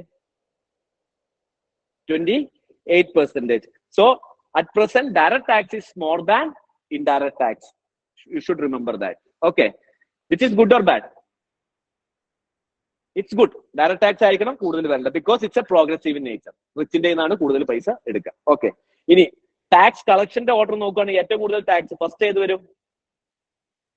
Remember that GST is the highest collection. At present average last monthly it was collection was 1.5 lakh crore ആണ് GST collection വന്നത്. Okay, 2018 GST average collection was only 89,000. Now the average collection of GST average collection itself is 1.4 lakh crore. Last month it was 1.59 lakh crore. So highest GST collection ആണ്. പിന്നെ വരുന്നത് corporate tax അല്ലെങ്കിൽ income tax, രണ്ടും equal ആണ്. Corporate tax വരും, net effect നോക്കുകയാണെങ്കിൽ corporate tax ആണ്, then income tax, so then union excise duty, then custom duty. That, like, if you know first three you can eliminate all other options. Okay, custom GST, corporate tax, income tax, then excise duty, then customs. ഞാൻ പറയുമ്പോൾ കൂടെ പറഞ്ഞു കേട്ടോ, അപ്പൊ നിങ്ങൾക്ക് എന്ത് ചെയ്യാൻ പറ്റും? റിവിഷൻ ചെയ്യാൻ പറ്റും. വെറുതെ ഇരുന്ന് കഴിഞ്ഞാൽ നിങ്ങൾക്ക് എന്ത് പറ്റും? ഓർക്കം വരികയും ചെയ്യും. കസ്റ്റം ഡ്യൂട്ടി, GST ഫസ്റ്റ് വരും, കോർപ്പറേറ്റ് ടാക്സ് ആണ് സെക്കൻഡ് വരിക, തേർഡ് വരുന്നത് ഇൻകം ടാക്സ് ആയിരിക്കും, പിന്നെ വരുന്ന എക്സൈസ് ഡ്യൂട്ടി ആയിരിക്കും, ആൻഡ് പിന്നെ വരുന്ന ഏതായിരിക്കും? കസ്റ്റം ഡ്യൂട്ടി ആയിരിക്കും. ഓക്കെ, സോ ഇത്രയും സാധനങ്ങൾ ഓർഡർ കൊടുത്തേക്കുക. ഏറ്റവും കൂടുതൽ വരുന്നത് direct tax, second indirect tax. ഇനി റുപ്പി ഗോസ് ടു, ഏറ്റവും കൂടുതൽ റുപ്പി ചെലവാക്കുന്നത് നമ്മൾ ഏത് ഏരിയയിലായിരിക്കും? നമ്മുടെ ഏറ്റവും കൂടുതൽ റുപ്പി വരുന്നത് എവിടുന്ന? കടത്തുന്നത്. അപ്പൊ ഏറ്റവും കൂടുതൽ പോകുന്നത് എങ്ങോട്ടായിരിക്കും? Interest. So 20 paisa we are spending on each year on interest payment. Okay, പലിശ കൊടുക്കലാണ് നമ്മുടെ മെയിൻ പരിപാടി. ഓക്കെ, സോ ഏറ്റവും കൂടുതൽ നമ്മൾ പൈസ കൊടുക്കുന്നത് പലിശയാണ്. രണ്ടാമത്തെ ഏറ്റവും കൂടുതൽ നമ്മൾ കൊടുക്കുന്നത് state share of taxes and duties. There is 15th finance commission. 15th finance commission പ്രകാരം ഡെവല്യൂഷൻ എത്രയായിരിക്കണം? 41%, അല്ലേ? 41% ആയിരിക്കും devolution. So that devolution amount 18% total central government ഇൻകത്തിൽ നിന്ന് പോകുന്നത് സ്റ്റേറ്റിനുള്ള ഡെവല്യൂഷൻ ആണ്. Okay, then there is a finance commission grant. അല്ല, അതിനു മുമ്പ് നമുക്ക് എന്തുണ്ട്? സെൻട്രൽ സെക്ടർ സ്കീം ഉണ്ട്. സെൻട്രൽ സെക്ടർ സ്കീം കഴിഞ്ഞ് കഴിഞ്ഞാൽ പിന്നെ വരുന്നത് സെൻട്രലി സ്പോൺസേർഡ് സ്കീമും ഉണ്ട്, ഫിനാൻസ് കമ്മീഷൻ ഗ്രാന്റ്സും ഏകദേശം ഈക്വൽ ആണ്. Then goes to subsidy, defence, then subsidies, then pension. Okay, ഇനി what is the difference between central sector scheme and centrally sponsored scheme? Central sector completely financed by the central government, then implemented by the central government itself. Centrally sponsored scheme എന്തായിരിക്കും? Fund will be shared with by both central and state, but implemented by the state government. Central ആയിരിക്കും scheme നടക്കുന്നത്, implement ചെയ്യുന്ന ആരായിരിക്കും? State ആയിരിക്കും. Should remember that. By that logic you can eliminate many questions. You can see here that highest allocation ഈ പ്രാവശ്യം പോയത് ഡിഫൻസിനാണ്, സബ്സിഡിയെക്കാട്ടും കൂടുതൽ. ഓക്കെ, ആൻഡ് ഡിഫൻസ് ഒരു മിനിസ്ട്രി വൈസ് നോക്കുകയാണെങ്കിൽ ഏറ്റവും കൂടുതൽ പൈസ കൊടുത്തുള്ള മിനിസ്ട്രി ഏതാണ് ഈ വർഷം? That is defence ministry. Highest allocation ministry wise ഏറ്റവും കൂടുതൽ കൊടുത്തിട്ടുള്ളത് ഡിഫൻസിനാണ്. ഓക്കെ, ഡിഫൻസ് മിനിസ്ട്രിക്കാണ് ഏറ്റവും കൂടുതൽ. സോ ഗ്ലോബൽ ഹാപ്പിനെസ് ഇൻഡെക്സ് വന്നു ഇന്ന്, അല്ലേ? അറിഞ്ഞായിരുന്നോ? You people are happy? No, it is reflected in the report itself. Okay. It says that you people are not happy. Maybe because of UPSC preparation, you are not happy. Yeah. India ranked 128 in the Global Happiness Index. And our bestie, our bestie are Pakistan. Our bestie get the rank under 108. They are very happy actually. നമ്മളെക്കാട്ട് ഭയങ്കര സന്തോഷമാണെന്ന് അവർക്ക് തോന്നുന്നത്. എനിക്ക് ഒന്ന് index എടുക്കുന്ന സമയത്ത് ഇങ്ങനെയായിരിക്കും നോക്കി കൊണ്ടിട്ട് ഹാപ്പി ആണല്ലോ ഹാപ്പി ആന്ന് പറഞ്ഞു കഴിഞ്ഞാൽ വിടും ഹാപ്പി അല്ലാന്ന് പറഞ്ഞാൽ വെടി വെച്ചുമല്ലോ so that global happiness index even Sri Lanka is also higher than us.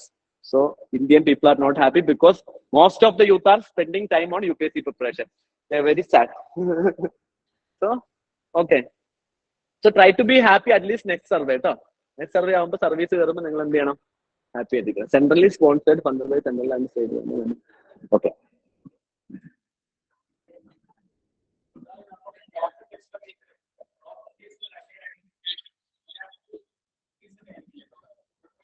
Last 5 years ഇടയ്ക്ക് ഡിക്ലൈൻസ് ഒക്കെ വന്നിട്ടുണ്ട്.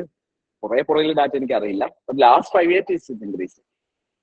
പക്ഷെ മോർ ദാൻ ഡബിൾഡ് ആയിട്ടുണ്ടോ? Last 1 decade capital expenditure is doubled. Or last 1 decade there is a doubling of capital expenditure or 100% increase in capital expenditure എന്ന് പറഞ്ഞാൽ ശരിയാണോ?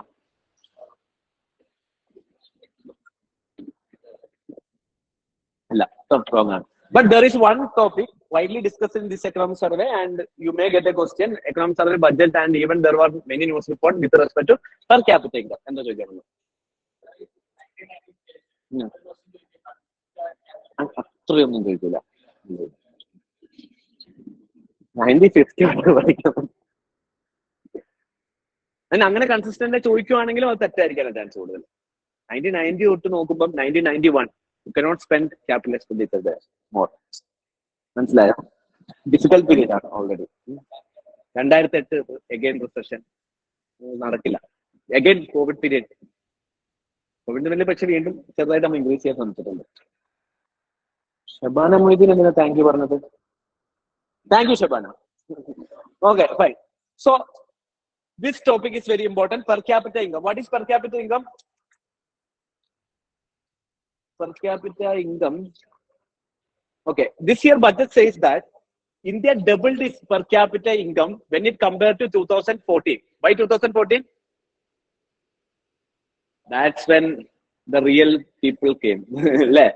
So India government income. So 2014-15 per capita Indian per capita income was 86,647 rupees. Whereas 2022-23 per capita income was 1,72,000. So the budget says that within the last decade, the per capita income of the country has doubled. Okay, per capita income in the double item. But when you see the before period, 2006, sorry,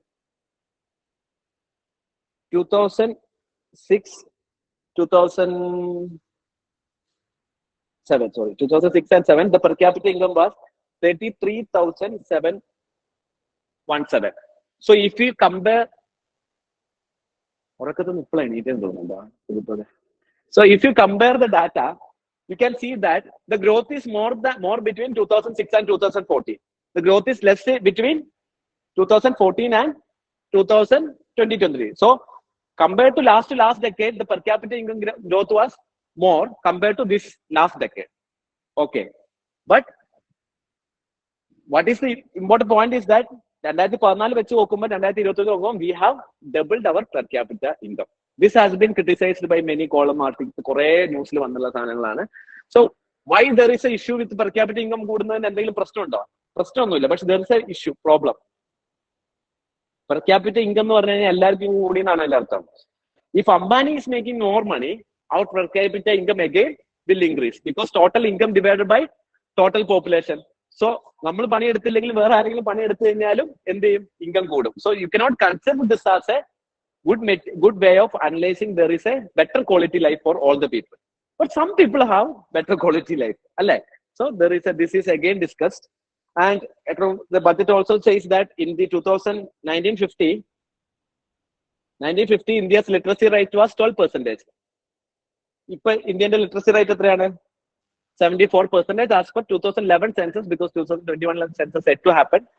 പിന്നെ നമ്മുടെ poverty rate നോക്കുകയാണെങ്കിൽ 1950 India's poverty rate was 80%. At present Indian poverty rate എത്രയാ? Again 22%.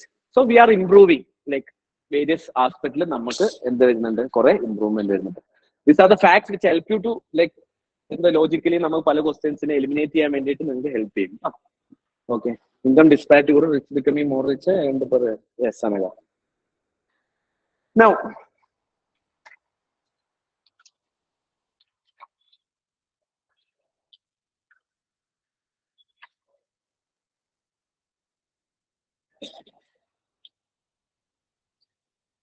Now the government is providing, saying that 2047 ആകുമ്പോൾ എന്താണ്, 100 years of India's independence ആണ് അല്ലേ? So next 25 years നമുക്ക് എന്താണ്, അമൃത് കാലാണ്. അമൃത് കാൽ is A golden age. Okay, so ആദ്യം അവരെന്ത് ചെയ്തു? അവർ നമ്മളോട് പറഞ്ഞു അച്ഛേ ദിൻ ആനെ വാലേ എന്ന് പറഞ്ഞു. 2019 കുറച്ചുകൂടി കഴിഞ്ഞ് കഴിഞ്ഞാൽ ആനെ വാലേ വരുന്നു പറഞ്ഞു. 2020 ഒക്കെ ആയപ്പോൾ പറഞ്ഞു ന്യൂ ഇന്ത്യ ബൈ 2022. അല്ലെ, there was many target by New India 2020. There was even in Niti Aayog document was there. Like ആ സമയത്ത് എല്ലാവരും ആ ഡോക്യുമെന്റ് വെച്ചിട്ടാണ് ഞാനും 2022. Then like we said that due to COVID we are not able to achieve all this target. Now we are saying that അടുത്തുള്ള target ഒന്നും വേണ്ട, next 25 years we are going to achieve something. Okay, that is അമൃത് കാൽ, golden era. Golden era of Rigvedic period-ലുള്ള വേർഡാണ് അമൃത് കാൽ എന്ന് പറയുന്നത്, golden era. Okay, so ആ golden ഇറയിലേക്കാണ് നമ്മൾ ഇനി പോകാൻ പോകുന്നത്. 24 years in this vision for 25 government budget ചെയ്യുന്നത് 3 വിഷനറീസ് ആണ് പറയുന്നത്. ഒന്ന്, opportunity for citizen and with special focus on youth. May be UPSC packages എന്തെങ്കിലും വരുമായിരിക്കും, UPSC Yojana. So opportunity for citizen with special focus on youth. യൂത്തിനുള്ള special focus കൊടുക്കും. Then we need to create more of a job. അല്ലെ, എന്താണ് യൂത്തിന്റെ ഇപ്പൊ പ്രശ്നം? എന്താ, യൂത്തിന്റെ aspirations fulfil ചെയ്യാൻ പറ്റുന്നില്ല. There is no enough jobs available in the economy. അല്ലെ, പുതിയ ക്വാളിറ്റി ജോബ്സ് ക്രിയേറ്റ് ചെയ്യുന്നില്ല. സോ ഇതൊക്കെ നമുക്ക് ചെയ്യണം. അതേപോലെ തന്നെ ഗ്രോത്ത് സ്റ്റെബിലിറ്റി കൊണ്ടുവരണം. അതുപോലെ തന്നെ macro economic stability. Inflation is all like last 1 year it's higher than 6%. What is our tolerance limit? 2 to 6%. That means 4 plus minus 2. So our inflation is above 6%. There is lack of macroeconomic stability. So we need to achieve all these 3 things to achieve our vision for Amrit Kaal. Okay, so opportunity for citizen means citizen with a special focus on youth and growth and job creation. ഏതൊക്കെ ഒന്ന് പറഞ്ഞേ, വെറുതെ കിടന്ന് ഉറങ്ങല്ലേ. യൂത്തിന് creation, special focus on youth, job creation and growth, macroeconomic stability. For this Amrit Kaal, we have 4 opportunities. Okay, there is a disclaimer. Whatever you see in the slide, there is no resemblance with whatever living or the present events. This is completely coincidental. Okay, Aparna ചോദിച്ചു എന്തെങ്കിലും ചോദിക്കാറുണ്ടെങ്കിൽ. Okay, ഇനി opportunities ആയിട്ട് പറയുന്നത് ചോദിക്കുന്നില്ല. Opportunities ആയിട്ട് പറയുന്നത് economic empowerment of woman. We should empower our woman first thing.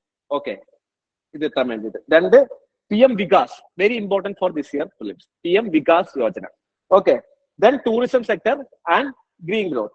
Okay, these are the 4 opportunities. We'll discuss what are the opportunities one by one. Okay, so initially economic empowerment of women. So the budget said that there is a scheme called Deen Dayal Antyodaya Yojana, National Rural Livelihood Mission. National Rural Livelihood Mission. ഈ national rural livelihood mission budget സ്കീമാണോ ഈ വർഷത്തെ? അല്ല, this is an existing scheme. പക്ഷെ ഇതിനെ ഒന്ന് റിവാമ്പ് ചെയ്യാൻ പോവാണ് ബഡ്ജറ്റ്. സോ ഓൾറെഡി ഉള്ള സ്കീമാണ്. Okay, so national rural livelihood mission ഏത് മിനിസ്ട്രിന്റെ? Ministry of rural development. ഇത്രയും കാര്യം ആലോചിച്ച് ഇതിവിടെ ഉണ്ടല്ലേ. Okay, ministry of rural development ഞാൻ തന്നെ മറന്നു. സോ എന്താണ് ഇതിന്റെ ഒബ്ജക്റ്റീവ് നാഷണൽ റൂറൽ ലൈവ്ലിഹുഡ് മിഷന്റെ? Its objective is to reduce poverty from the economy. എന്ത് ചെയ്യണം? പോവർട്ടി കുറയ്ക്കണം. How? By creating small help groups. എന്ത് ചെയ്യും? By creating small help group, we will create further jobs. എന്താണ് small help groups എന്നറിയോ? കുടുംബശ്രീ പോലെയുള്ള ചെറിയ ചെറിയ groups. So by creating national rural livelihood മിഷന്റെ പ്രൊജക്ട് എന്താണെന്ന് പറഞ്ഞാൽ by creating small help groups നമ്മൾ എന്ത് ചെയ്യും? പോവർട്ടി അലിവേറ്റ് ചെയ്യും by creating more employment to the people. അല്ലെ, പുതിയ എംപ്ലോയ്മെന്റ് കാര്യങ്ങളൊക്കെ ക്രിയേറ്റ് ചെയ്യണം. The problem is that at present നമ്മൾ നോക്കുകയാണെങ്കിൽ അണ്ടർ ദിസ് സ്കീം എന്തൊക്കെ പ്രോബ്ലംസ് ഉണ്ട് വുമനെ സംബന്ധിച്ചോളം? വാട്ട് ആർ ദ ഇഷ്യൂസ് മനസ്സിലാക്കി കഴിഞ്ഞാൽ എന്തിനാ ഈ സ്കീം നമുക്ക് മനസ്സിലാവും. ഇഷ്യൂസ് എന്തൊക്കെയുണ്ട്?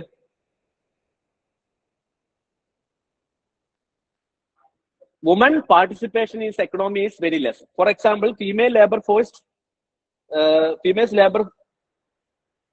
force participation rate as per PLFS, periodical labor force survey പ്രകാരം എത്രയുള്ളൂ? 32%. 32% ആണ് PLFS പ്രകാരം ഇന്ത്യയിലെ വുമന്റെ participation in economy. And there is a recent report by ILO, international labour organisation. ILO പ്രകാരം പറയുന്നത് ഇന്ത്യയിൽ എത്രയുള്ളൂ? 24% ഉള്ളൂ. Okay. And as per the international standard UK നോക്കുവാണെങ്കിൽ UK woman participation in work force is 52%. വേറെ US നോക്കുവാണെങ്കിൽ it is 52%. 58 ആണ് UK, 52 USA. So by international standard, if you are comparing, India is by as per ILO, it is only 24. But our own survey, Indian survey, periodical labor force survey says that it is 32. And budgets like maximum ന്യായീകരിച്ചിട്ടുണ്ട് എന്തുകൊണ്ടാണ് ILO-യിൽ നമ്മുടെ rank കുറഞ്ഞിട്ടുള്ളതെന്ന്. ബജറ്റിന്റെ ഒരു പ്രശ്നം economic survey പറയുന്നത് എന്താണെന്ന് വെച്ച് കഴിഞ്ഞാൽ will discuss detail there. But economic survey പറയുന്നത് എന്താണെന്ന് വെച്ച് കഴിഞ്ഞാൽ ഈ ILO കാൽക്കുലേറ്റ് ചെയ്യുന്ന മെത്തേഡ് ഉണ്ടല്ലോ, അത് അത്ര ശരിയല്ല. ഈ മെത്തേഡ് റോങ് ആയതുകൊണ്ടാണ് ആക്ച്വലി എന്ത് വരുന്നത്, നമ്മൾ ശരിക്കും ഇന്ത്യയിൽ സ്ത്രീകൾ എന്ത് ചെയ്യുന്നുണ്ട്, കുറെ പേര് പാർട്ടിസിപ്പേറ്റ് ചെയ്യുന്നുണ്ട്. പക്ഷെ ILO-ന്റെ മെത്തേഡ് പ്രകാരം വരെ വരുന്നില്ല. For example, unpaid workers, woman are more participate in unpaid work in India. പക്ഷെ ILO is not calculating that. It's not our mistake. So this is the problem with ILO. So survey is defending that. Okay, national spirit, fine. So periodical labor force survey itself say that, again Indian survey itself say that there is only 32%. So we need to, if you want to empower women, you need to give more employment opportunity and more women participation in the economy. So small help group in the guna endana, small help groups ആവുമ്പം like at present small help ഗ്രൂപ്പില് ഇന്ത്യയിലെ status നോക്കുകയാണെങ്കിൽ 88% of small help groups are women led. Actually it meant for everyone, small help groups എന്ന് പറയുന്നത്. പക്ഷേ somehow with our system നമ്മുടെ small help ഗ്രൂപ്പിൽ 88% എവിടെ വന്നിട്ടുള്ളത്? Woman participation, woman led small help groups ആണ് വന്നിട്ടുള്ളത്. And other problem is that ഇനി ഇത്രയും വന്നിട്ടുണ്ടെങ്കിലും ഈ സ്മോൾ ഹെൽപ്പ് ഗ്രൂപ്പിൽ നമ്പർ നോക്കുകയാണെങ്കിൽ വുമൺ നമ്പർ 20 to 25 മെമ്പേഴ്സേ ഒരു ഗ്രൂപ്പിലുള്ളൂ. അതായത് ഒരു ഗ്രൂപ്പിൽ 20 to 25 മെമ്പേഴ്സേ വരുന്നുള്ളൂ. ലാർജ് സ്കെയിൽ അല്ല, സ്മോൾ ഹെൽപ്പ് ഗ്രൂപ്പ് ഇതാണ് വരുന്നത്. ലാർജ് ഓർഗനൈസേഷൻസും കാര്യങ്ങളും വരുന്നില്ല. So the budget says that under the National Rural Livelihood Mission, budget will give other financial support so that it should be made into large small help groups. SHGs എന്ത് ചെയ്യണം, 1000 members ഒക്കെ ഉള്ള small help group ആക്കിയിട്ട് മാറ്റാനാണ് target ചെയ്യുന്നത്. Okay, ഇതിനെന്തെങ്കിലും scale up ചെയ്യാം. If you R scale up ചെയ്ത് കഴിഞ്ഞാലുള്ള ഗുണങ്ങൾ എന്തൊക്കെയാണ്? മോർ ഫിനാൻഷ്യൽ സപ്പോർട്ട് കിട്ടും, മോർ പ്രൊഡക്ഷൻ നടത്താൻ പറ്റും, മോർ എംപ്ലോയ്മെന്റ് ഓപ്പർച്യൂണിറ്റി നടത്താൻ പറ്റും. അറ്റ് പ്രസന്റ് 20 to 25 മെമ്പേഴ്സ് ഉള്ളതിനെ 1000 പേരുള്ള SHGs ആക്കി മാറ്റുക എന്നുള്ളതാണ് ബജറ്റ് കാണുന്ന സ്വപ്നം. ഓക്കെ, സോ ഇതിനകത്ത് ബജറ്റ് അതിന് വേണ്ടിയിട്ട് ചെയ്യുന്നത് എന്താണെന്ന് വെച്ച് കഴിഞ്ഞാൽ budget has introduced various schemes. There is a bank linkage program. Bank linkage program of SHGs ആരാ ചെയ്യുന്നത്? പഴയ സ്കീമാണ് നബാർഡ് ആണ് ബാങ്ക് ലിങ്കേജ് സ്കീം ചെയ്യുന്നത്. SHGs-നെ ബാങ്കുമായിട്ട് ലിങ്ക് ചെയ്യുക, so that they will be having more credit. Even the government providing Panchasutras of SHGs. Government എന്ത് ചെയ്യുന്നുണ്ട്? Government ഒരു പഞ്ചസൂത്രം കൊടുത്തിട്ടുണ്ട് SHGs-നോട്. ഓക്കെ, പഞ്ചസൂത്രം അറിയില്ലേ? 5 സൂത്രങ്ങൾ എന്തൊക്കെയാണത്? 1, റെഗുലർ മീറ്റിംഗ് റെഗുലർ ആയിട്ട് കൂടണം. 2, regular savings. 2, 3, regular internal lending. SHGs എങ്ങനെയാ വർക്ക് ചെയ്യുന്നത്? ഗ്രൂപ്പ് തുടങ്ങും, ഞാൻ ഇതിനകത്ത് ഫണ്ട് കൊണ്ടുവരും, ആ ഫണ്ട് വേറൊരാൾക്ക് എന്ത് ചെയ്യും? ഗീതയ്ക്ക് കൊടുക്കും. ഗീത എന്ത് ചെയ്യും? അത് വെച്ചിട്ട് കോഴിക്കച്ചവടം തുടങ്ങും. ഗീത ഫണ്ട് തിരിച്ചടയ്ക്കും. അപ്പൊ അത് രമ്യക്ക് കൊടുക്കും. എന്നിട്ട് രമ്യയും ഗീതയും കുറ്റം പറയും. This is how SHGs works. So that the Panchasutra പറയുന്നത് മീറ്റിംഗ് ഇടയ്ക്കിടയ്ക്ക് കൂടണം. And savings കൂട്ടണം, regular savings ഉണ്ടാവണം, and there should be regular internal lending. ഇനി internal lending മാത്രം കൊടുത്താൽ പോരാ, there should be regular loan recoveries. തിരിച്ചു കൊടുത്ത് പൈസ കിട്ടിയിലേക്ക് കോഴിയുടെ മുട്ട എടുത്തു തരണം. So loan recoveries should be there. Okay, and there should be a proper books of accounting, regular proper books of accounting. ഇതാണ് പഞ്ചസൂത്ര of SHGs. Why? Proper book of accounting means if there is only proper book of accounting, then only you will get formal credit. നിങ്ങൾക്ക് ബാങ്കിൽ approach ചെയ്യുമ്പോൾ നിങ്ങൾ നിങ്ങളുടെ book of account കാണിക്കേണ്ടത്. So budget focus ചെയ്യുന്നത് എന്താണെന്ന് വെച്ച് കഴിഞ്ഞാല് ഫീമെയിൽ എംപവർമെന്റ്, വുമൺ എംപവർമെന്റ് വേണ്ടിയിട്ട് ഈ SHGs എന്ത് ചെയ്യണം, ലാർജ് ഗ്രൂപ്പ് ആക്കിയിട്ട് മാറ്റും. That is the target of 1000 members. Even Prime Minister said that SHGs should be converted into NHGs. എന്താണ്? Small help group to national help group. He was very good at speeches. So small help group to national help groups ആക്കിയിട്ട് ഇതിനെ മാറ്റണം. So that bigger employment opportunity for women, bigger participation of women ഒക്കെ വരും എന്നാണ് നമ്മുടെ prime minister വരുന്നത്. So ഇതിന്റെ outcome എന്തായിരിക്കും? By implementing this scheme, there will be more women empowerment, more participation of women in the economic force. Next scheme is PM Vikas Yojana. PM Vikas Yojana in full form, there is already one PM Vikas Yojana is existing. Okay, already ഒരു PM Vikas Yojana ഉണ്ട്, പക്ഷെ രണ്ടാണ്, അത് മാറിപ്പോയത്. കുറെ scheme ഉണ്ടാക്കുന്നതുകൊണ്ട് ഇവർക്ക് ചില സമയത്ത് മറന്നു പോകും അന്ന് ഉണ്ടാക്കിയ സ്കീം ഏതാണെന്നത്. സോ PM വികാസ് സ്കീം എന്ന് പറയുന്നത് പ്രധാനമന്ത്രി വിശ്വകർമ്മ കൗശൽ യോജന. ഇതിന്റെ ഉദ്ദേശം എന്താണെന്ന് വെച്ച് കഴിഞ്ഞാൽ, India has rich with artisans അല്ലെ, ഒരുപാട് ട്രഡീഷണൽ ആർട്ടിസൻസ് ഉണ്ട് ഇന്ത്യയിൽ. The problem is that they are in A very small scale industry. The problem എന്തുകൊണ്ടാണ് തുടങ്ങുന്നത് വെച്ച് കഴിഞ്ഞാൽ, they are in A small scale. വളരെ ചെറിയ ആളുകൾ, അവരെന്തെയും അവരൊരു ഫോർമൽ ട്രെയിനിങ് ഒന്നും പോയിട്ടില്ല. അവരെന്തെയും അവർ ഇങ്ങനെ താഴെ വഴിയായിട്ട് വന്ന് പഠിച്ചിട്ടുള്ള ആ സ്കില്ലൊക്കെ വെച്ചിട്ടാണ് അവർ ആ സാധനം ചെയ്യുന്നത്. And they are looking for A small market, വളരെ ചെറിയ മാർക്കറ്റ് ആണ്. But in this sector there are huge number of people are participating in this sector. Okay, but എന്ത് ചെയ്യുന്നുള്ളൂ, വളരെ കുറച്ച് പേര് മാത്രമേ ഇതിനകത്ത് എന്ത് ചെയ്യുന്നുള്ളൂ, മീൻസ് കുറച്ച് മാർക്കറ്റിനെ മാത്രം ചെയ്യുന്നുള്ളൂ. So we need to, the government said that we need to integrate this them with the MSME value chain. What is value chain?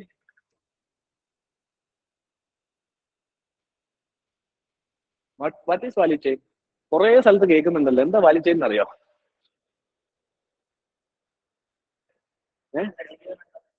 Value കണക്കാക്കുന്നതാണോ value chain?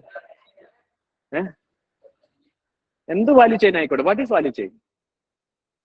If you are preparing for like UPSC തുടങ്ങി അന്നോട്ട് നിങ്ങൾ കേൾക്കുന്നതായിരിക്കും value chain, value chain, value chain. നിങ്ങൾ value chain, value chain.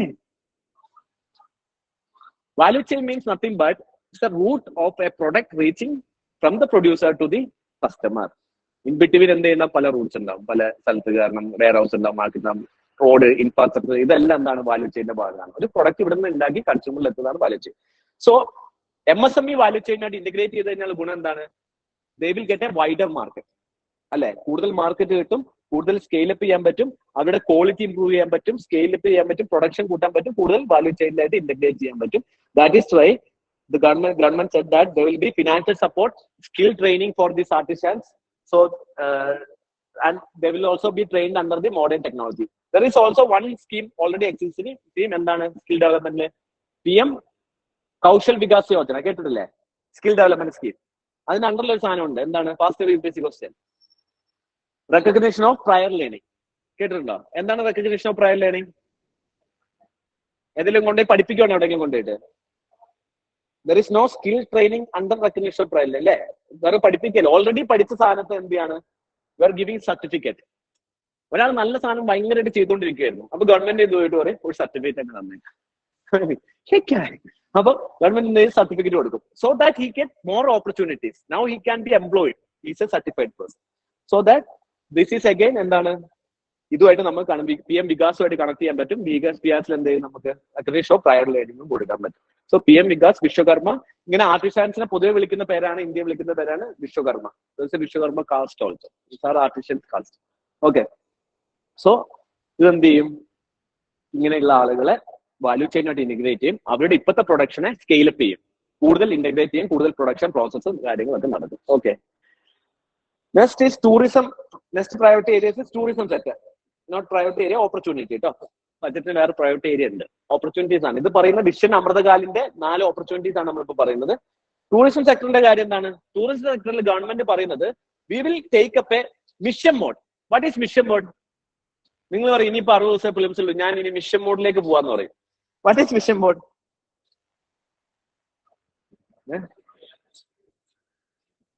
Mission mode എന്ന് പറഞ്ഞാൽ നമ്മൾ time table ഉണ്ടാക്കുന്നു, അതുണ്ടാക്കുന്നു, സെറ്റ് ചെയ്യുന്നു, ഇത്ര ദിവസം കൊണ്ട് ഇത്ര പറയും, ക്വാളിറ്റി 5 ദിവസം, മറ്റേത് 5 ദിവസം, അടുത്തത് ടെസ്റ്റ് 50 ദിവസം അവിടെ ചെയ്യണം, ഡിസ്കഷൻ ചെയ്യണം, രാവിലെ 6 മണിക്ക് എണീക്കണം, 12 മണിക്കാണ് ഫ്രണ്ട്സിന്റെ അവൻ ചായ വിളിച്ചാൽ നോ, അവൻ ചായ വിളിച്ചാൽ no, I will say no എന്ന് പറയുന്നു, സ്റ്റിക്കർ എഴുതി ഒട്ടിച്ച് വെക്കുന്നു. ആൻഡ് നമ്മൾ എന്ത് ചെയ്യുന്നു? Full entire battle ground will be ready. U people are very good at making battle grounds. Full clean ചെയ്യുന്നു, വൃത്തിയാക്കുന്നു, നാളെ തൊട്ട് ഇനി എന്ത് ചെയ്യും? അവിടെ ഇരിക്കുന്നു, ഒരു 5 മിനിറ്റ് ഇരിക്കുന്നു, എന്ത് പറയും? നാളത്തോട് പറയാം. So this is mission mode for you guys. So what is mission mode? Mission mode has a specific objective. Our objective is to clear prelims, and there is a specific time period. So the tourism sector, government said that by convergence of participation from the state government, we will go for a mission mode approach where we'll put a target and time period will be there. There should be objective, and we will achieve the tourism integration. And tourism is the sector. Why tourism sector is very important? Past year also UPSC asked. The speciality of this tourism sector is that tourism sector is the only sector you can give job for any kind of people. There is low skilled job available in tourism sector. There is semi skilled jobs, high skilled job. അല്ലേ? Tourism sector develop ചെയ്ത് ഇവിടെ നിന്ന് ചായ ഉണ്ടാക്കുന്നവനും ജോലി കിട്ടും, guide ആയിട്ട് നിൽക്കുന്ന skilled ജോബിന് ജോലി കിട്ടും, ഡ്രൈവേഴ്സിന് ജോലി കിട്ടും. So tourism sector is the only sector which create job for all kind of employees. So this is the highest productive sector. What is our biggest problem? More people are depending on agriculture, 48%. Now we want to take these people out of different sectors. So tourism sector is one of sector which create more jobs, and it will also create unskilled jobs also. So any kind of jobs in the tourism sector creative, that is the biggest advantage tourism sector. Second priority area is that, opportunity is that green growth. This green growth is very important. This is also priority area of budget also. Green growth എന്താണ് ഈ വർഷത്തെ ബഡ്ജറ്റിന്റെ ഒരു priority area. So that we will discuss later detail. Green growth separate ആയിട്ട് because it's again coming. Okay, green growth എന്ന് പറയുന്നത് എന്താണ്? ബഡ്ജറ്റിന്റെ priority area. So green growth എന്ന് പറഞ്ഞാൽ ഞാൻ പറഞ്ഞല്ലോ എന്താണ്? Decarbonization without deindustrialization. Government has done various policies. എന്തൊക്കെയായിരിക്കും? So for example, green fuel കൊണ്ടുവരുന്നുണ്ട്, green energy policy കൊണ്ടുവരുന്നുണ്ട്, green economy, green mobility, green farming, green building, green equipments. ഇതൊക്കെ government hydrogen, green hydrogen missions, ഇതൊക്കെ green ഗ്രോത്തിന്റെ ഭാഗമായിട്ട് കൊണ്ടുവന്ന് there will a detailed discussion will be coming, so that will go. Now after the Amritkal missions, means vision document and its priority areas, opportunity, this budget is talking about 7 priority areas for our budget to achieve the Amritkal. So these 7 priority areas government is calling it is as a എന്തായിരിക്കും? Saptarishi. Beautiful names. Okay, these 7 priority areas are Saptarishis of the government. So last year government budget is വന്നത് എന്താണ്? 4 priority areas ആയിരുന്നു last year government വന്നത്. അതിന് മുമ്പ് 5 priority areas ഉണ്ട്. ആ സമയത്ത് UPSC ചോദിച്ചിട്ടുണ്ട് ഈ 5 priority areas എന്താണെന്നുള്ളത്. Okay, so last year priority area നോക്കുകയാണെങ്കിൽ ഒന്ന് PM ലാസ്റ്റ് ഇയർ ഞാൻ പറയുന്നത് PM ഗതിശക്തി യോജന. എന്തിനായിരുന്നു PM Gati Shakti Yojana? Infrastructure development convergence on it's a technological platform where you can link with all the infrastructure development, because our logical cost is very high. What is our logical cost? 14%. What is the logical cost to GDP to the developed countries in India? 9%, 8%. So we need to reduce logical cost. So PM Gati Shakti, infrastructure development, രണ്ടാമത്തെ priority area for last year budget was inclusive growth. Okay. Then inclusive growth means reaching the last mile and no one is left out of the growth trajectory, growth cycle. മൂന്നാമത് productivity enhancement. Last year ആണ് ഞാൻ പറയുന്നത് കേട്ടോ. 4 priority productivity enhancement. Productivity enhancement എന്ന് പറഞ്ഞു കഴിഞ്ഞാൽ എന്താ? efficient utilization കാര്യങ്ങൾ പോവുക, ഗ്രോത്ത്, ഗ്രീൻ ഗ്രോത്ത്, എഫിഷ്യൻസി കൂട്ടുക, കാർബൺ എമിഷൻ റെഡ്യൂസ് ചെയ്യുക, സാധനങ്ങൾ. And fourth area was financial sector development, financial investment. When you come to the new 7 priority areas, inclusive development is there. Reaching the last mile, again, that's very important for this year. Infrastructure, very important for mains also. Reaching the last mile, you will get a question this year. So if you study hard now, you can write the answer on this question. That should be the target. Okay, and infrastructure and investment, second priority area, and unleashing the potential and green growth, youth power, and financial sector. So if you see the last year budget priority area and this year budget priority area, there is a continuation of policy, you can see. Inclusive growth is there. Here also it is there. Here it is more wide and last mile reach capacity is there. And financial sector is last year also is there. This year also is there. Green growth, productivity enhancement last year also is there. Now also it's there. And infrastructure development, Gedi Shakti, now also infrastructure development is also priority area. So compared to last year budget to this year budget, there is a continuation of policy you can see in the budget. Okay, there is a continuation of policy. But it's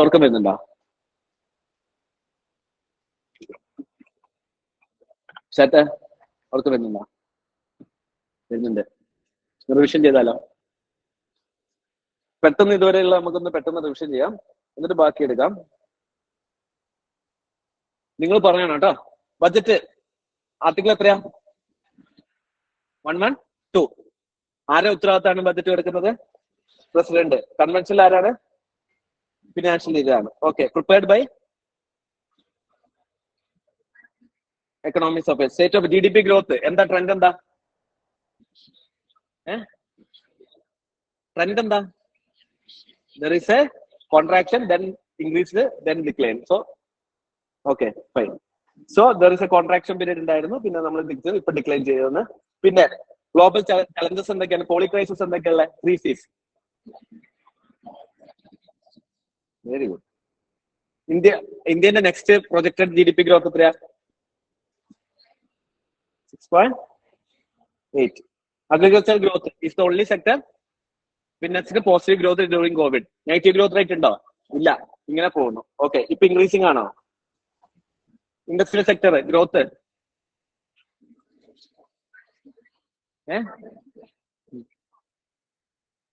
അല്ലേ okay service sector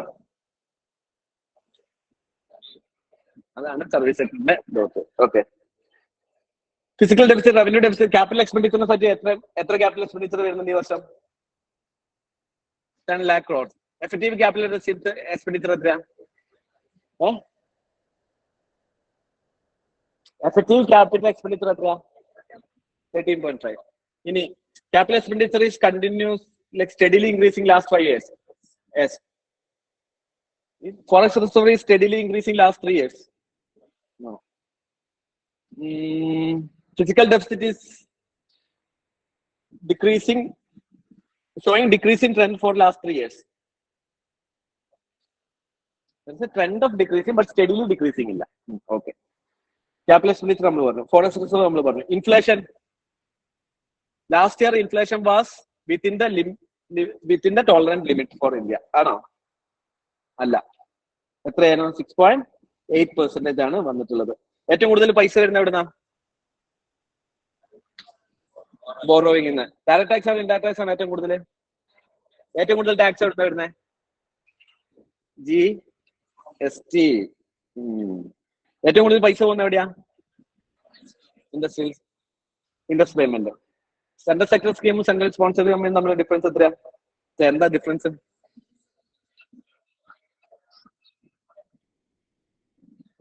എനിക്കൊന്നും മനസ്സിലായില്ല per capita income last decade per capita income is doubled ശരിയാണോ തെറ്റാണോ തെറ്റ് ശരി okay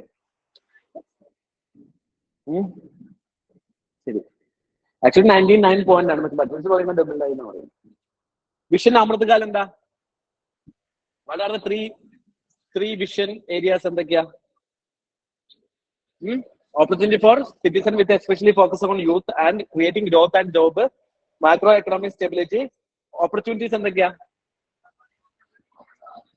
economic development empowerment of women PM Vikas tourism green growth economic development national rural livelihood mission ഏത് മിനിസ്റ്ററിന്റെ കീഴിലാ minister rural development കീഴിൽ എന്താണ് അതിന്റെ objective alleviation of poverty okay എങ്ങനെയാണ് ഇപ്പൊ ചെയ്യുന്നത് okay what is Panchasutra of exercise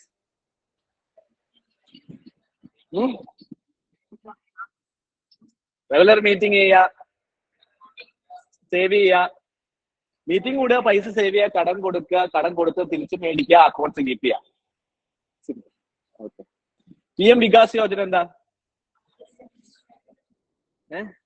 ആർട്ടിസൻസിന് വേണ്ടിയിട്ട് MSME വാല്യൂ ചെയിനുമായിട്ട് ചെയ്യുക to scale up their production അല്ലേ? ഓക്കെ. ടൂറിസത്തിൽ mission mode strategy, green growth നമ്മൾ പറഞ്ഞു. 7 പ്രയോറിറ്റി ഏരിയസ് എന്തൊക്കെയാ? Inclusive development, reaching the last mile, infrastructure, analysing the potential, green growth, youth power, financial sector. Now we'll discuss about inclusive development. കുറച്ചുകൂടി എടുക്കാം അല്ലേ? ഇത് വിട്ടാ പോലെ വിടണോ? Inclusive development. ഇൻക്ലൂസീവ് ഡെവലപ്മെന്റിന് ബജറ്റിന് 2 ഫോക്കസ് ഏരിയാസ് ആണ് ഉള്ളത്. ഒന്ന് agriculture sector, 2 human capital. Human ക്യാപിറ്റലിൽ വീണ്ടും 2 ആയിട്ട് തിരിക്കാൻ പറ്റും, health and education. Health and education. Okay.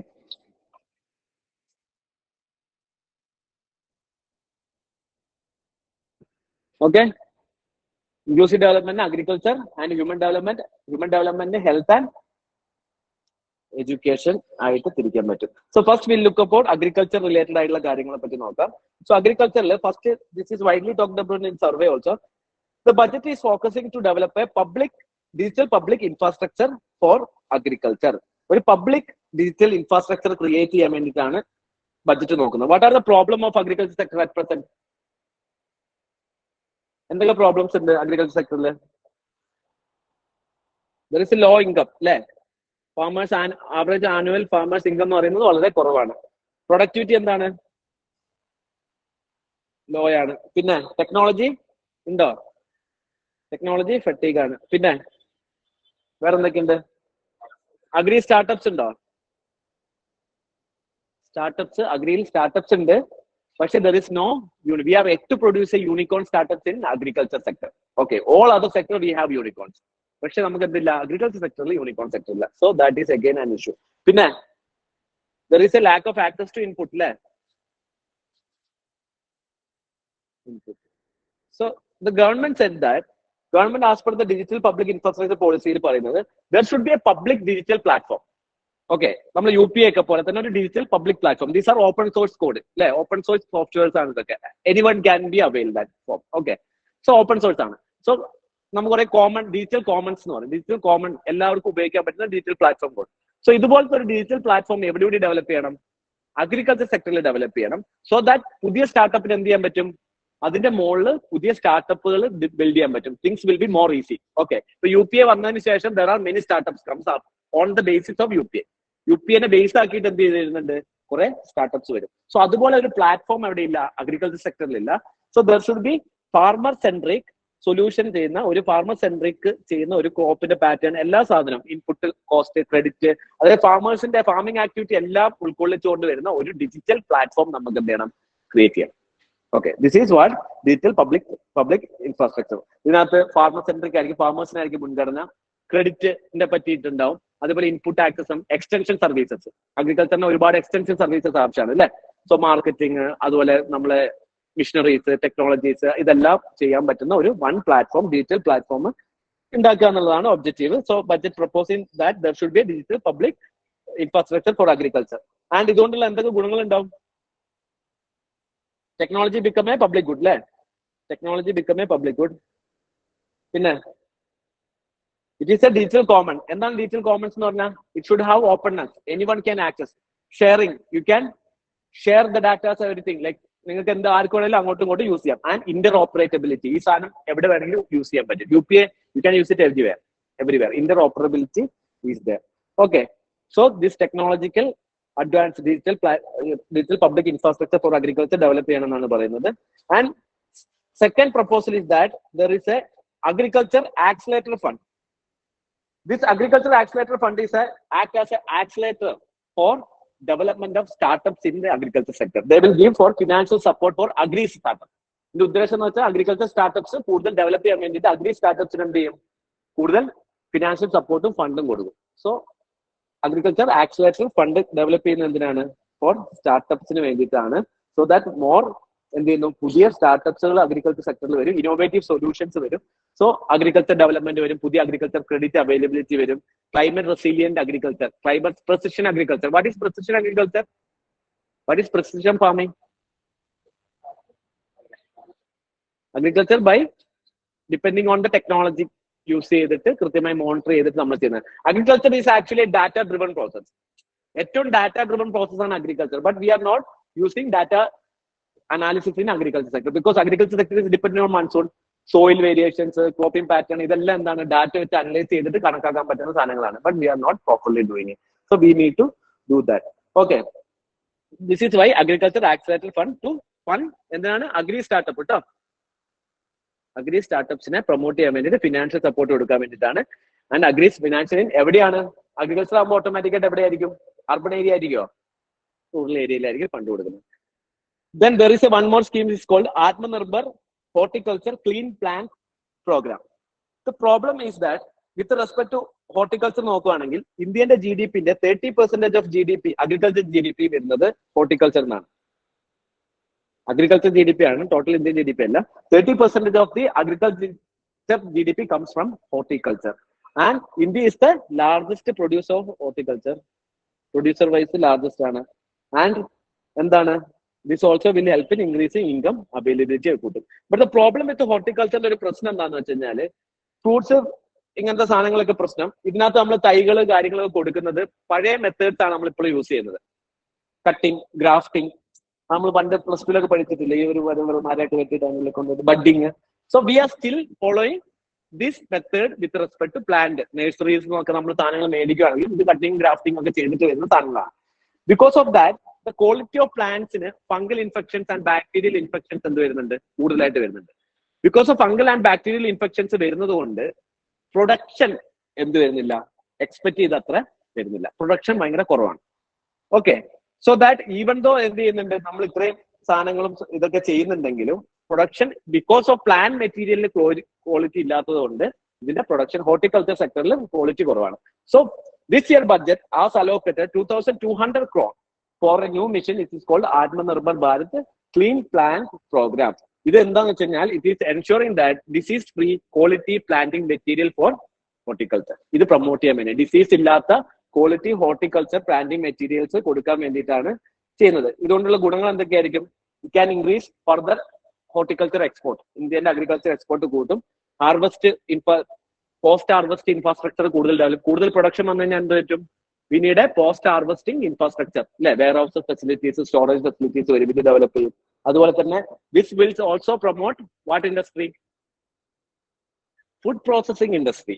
If the food processing industry is developed, we can shift the excess agriculture labor to the industrial sector, processing industry sector, whereby we can reach the last mile connectivity and there will be a inclusive growth. Our idea is inclusive growth. Okay. So inclusive ഗ്രോത്തിൽ എത്താൻ വേണ്ടും അതിന് വേണ്ടിയിട്ട് പുതിയ തുടങ്ങിയ മിഷനാണ് Atmanirbhar Bharat horticulture clean plant programme. Sorry, plant അല്ല, plant programme. Okay, then next very important scheme, this is called global hub for millets, Shri Anna scheme, Kannada name. So as I said that this year is 2023 International Year of Millets. So in this International Year of Millet, the idea is that government wanted to promote Indian Institute of Millet Research. It is in Hyderabad. Okay, Indian Institute of Millet Research in Hyderabad should be developed as a center of excellence. ആയിട്ട് എന്ത് ചെയ്യണം? ഇതിനെ മാറ്റണം for the study of technological അല്ലെങ്കിൽ ഈ മില്ലറ്റ്സിന്റെ പുതിയ practices, ഇതിന്റെ മെത്തേഡ്സ് പഠിക്കാൻ വേണ്ടിയിട്ട് ഇന്ത്യൻ ഇൻസ്റ്റിറ്റ്യൂട്ട് ഓഫ് മില്ലറ്റ് റിസർച്ചിനെ ഒരു സെന്റർ ഓഫ് എക്സലൻസ് ആക്കി മാറ്റിയിട്ട് there should be global sharing of best practices, അതുപോലെ പുതിയ റിസർച്ച് കണ്ടെത്തുക, ഇതൊക്കെ ചെയ്യാൻ വേണ്ടിയുള്ള സ്കീമാണ് Shri Anna scheme. Okay, so under this what government do Indian institute of millet research ഹൈദരാബാദിലുള്ള മില്ലറ്റ് റിസർച്ചിനെ അവര് ഒരു അടിപൊളിയാക്കി മാറ്റും. So you should know what are the millets. Okay കേട്ടോ, ഇതിനകത്ത് ഇപ്പൊ കുറച്ച് ജോവർ, റാഗി, ബജ്ര, കുത്തു, റംദാനൊക്കെ എന്താണ് കങ്നി, കുക്കി, കോടോ, ചീന, സാമ, അങ്ങനെ വായി കിട്ടാത്ത എന്തെങ്കിലും പേരൊക്കെ ഉണ്ടെങ്കിൽ അതെന്തായിരിക്കും? മില്ലറ്റ്സ് ആവാനാണ് ചാൻസ് ഭയങ്കര കൂടുതലാണ്. Okay, so very important these are. So what is orphan crops? What is orphan crops? Millet എല്ലാം പഠിക്കും. എന്നിട്ട് UPSC ചോദിക്കും what are which of the following are or what is known as orphan crops? Millets എല്ലാം പഠിച്ചു. Orphan crop ചോദിക്കുമ്പോൾ നിങ്ങൾ ആട്ടത്ത് നോക്കിയിരിക്കുകയും ചെയ്യും. ഇതാണ് സംഭവിക്കാൻ പോകുന്നത്. What is orphan crops? Millets are known as orphan crops. Why millets are known as orphan crops? Because of neglect. Millets ഇപ്പോഴാണ് നമ്മൾ ഫോക്കസ് ചെയ്യാൻ. We are used to focus on cereals. അല്ലെ? അവർ MSPs are more focusing on cereal centric policies. കൂടുതൽ അരി, wheat ഇതിലാണ് നമ്മൾ കൂടുതൽ focus ചെയ്യുന്നത്. So we haven't produced more millets. So this has been neglected. That is why millets are known as orphan crops. So you should know what is orphan crops. International Year of Millet. ഇതുകൊണ്ടുള്ള advantages എന്താ?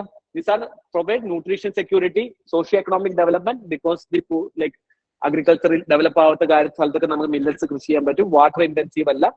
So ഇത് കാര്യങ്ങൾ ചെയ്യാൻ പറ്റും. Aatmanirbhar Bharat clean plant program ആരാ നടപ്പാക്കുന്നത്? National horticulture board. The mission will be implemented by National Horticulture Board. Simple അല്ലേ? Direct ആലോചിച്ച് നോക്കുക. ഓക്കെ, ഉറങ്ങിപ്പോലെ. ഉച്ചക്ക് 2 മണി ആയതുകൊണ്ട് ഭയങ്കര ഉറക്കം വരുന്നുണ്ട് അല്ലേ? അല്ലേ ഇപ്പൊ നീ ഉറങ്ങില്ല. ഇനി with respect to fisheries sector there is a one scheme called PM Matsya Sampada Yojana. PM Matsya Sampada Yojana is not a new scheme. The schemes which are discussed before, like Sri Anna, planned program, agriculture accelerator fund, digital platform, public infrastructure ഒക്കെ ഈ ബഡ്ജറ്റിൽ വന്നിട്ടുള്ള പുതിയ schemes ആണ്. പക്ഷെ PM Matsya Sampada Yojana is already an existing scheme and it is also a successful scheme. അത്യാവശ്യം fish production ഭയങ്കരമായിട്ട് കൂടിയുള്ള സ്കീമാണ്. ഓക്കെ, സോ ഫിഷറി സെക്ടറിന്റെ ഏറ്റവും വലിയ പ്രോബ്ലം എന്ന് പറഞ്ഞാൽ അവിടെ ലാക്ക് ഓഫ് ഇൻഫ്രാസ്ട്രക്ചർ ആണ് അല്ലെ? കാരണം പോസ്റ്റ് ഹാർവസ്റ്റ് ചെയിൻ ഇല്ല, value addition post harvest chains ഇല്ല. കാരണം എന്താണ്? ആകെ നമ്മളിവിടെ പോസ്റ്റ് ഹാർവസ്റ്റ് മീൻ പിടിച്ചു കഴിഞ്ഞാൽ 4 കഷ്ണം ഐസ് ഇടും. That is the post harvest method we have at present. Okay, അപ്പം നമുക്ക് എന്താണ്? പ്രോപ്പർ ഫ്രീസിംഗ് മെക്കാനിസം വേണം, പ്രോപ്പർ സാധനങ്ങൾ വേണം, പോസ്റ്റ് ഹാർവസ്റ്റ് ഇൻഫ്രാസ്ട്രക്ചർ വേണം. ആൻഡ് ട്രഡീഷണൽ ഫിഷിംഗ് പ്രാക്ടീസസിന്റെ പ്രശ്നം എന്താ? എൻവയോൺമെന്റലി ഭയങ്കര ഡിഗ്രേഡിംഗ് ആണ് അവരുടെ traditional. Because we have following bottom trawling ചെയ്യുന്നതാണ്. ഇത് എന്ന് കഴിഞ്ഞാൽ വലിയ നെറ്റ് താഴെ ഇടും, എന്നിട്ട് ബോട്ട് എന്ത് ചെയ്യും? കല്ല് കെട്ടിയിട്ട് നെറ്റ് താഴോട്ട് പോകും, എന്നിട്ട് കല്ല് കെട്ടിയിട്ട് ഇത് നെറ്റിന് എന്ത് ചെയ്യും? ബോട്ട് ഇങ്ങനെ വലിച്ചുകൊണ്ടുപോകും. ദ പ്രോബ്ലം ഇസ് ദാറ്റ് ഇതിന്റെ അടിയിൽ കുറെ പ്ലാന്റ്സും കാര്യങ്ങളൊക്കെ ഉണ്ടാവും. ഇതൊക്കെ ഇതിന്റെ കൂടെ വലിഞ്ഞു പോകും. And there will B juvenile fishes also. എല്ലാ ഫിഷസും എല്ലാം ഇതിനകത്ത് കൊടുക്കും. So entire ecosystem, under water see ecosystem എന്ത് ചെയ്യും? ഡിസ്ട്രപ്റ്റഡ് ആയിട്ട് പോകും. So instead we need deep see phishing. Okay, ആഴക്കടലിൽ പോയി മീൻ പിടിക്കണം, അതിനകത്തൊരു ഹീറോസ് ഉള്ളൂ. Okay, so the post Matsya Sampada Yojana is looking for 3 sectors, both marine fishing, inland fishing and aquaculture.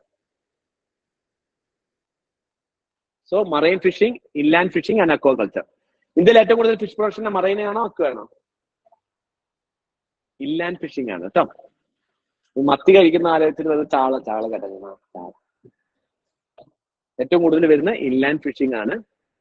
Chala നെഹിയെ, Chala is precious, 30 rupees per piece.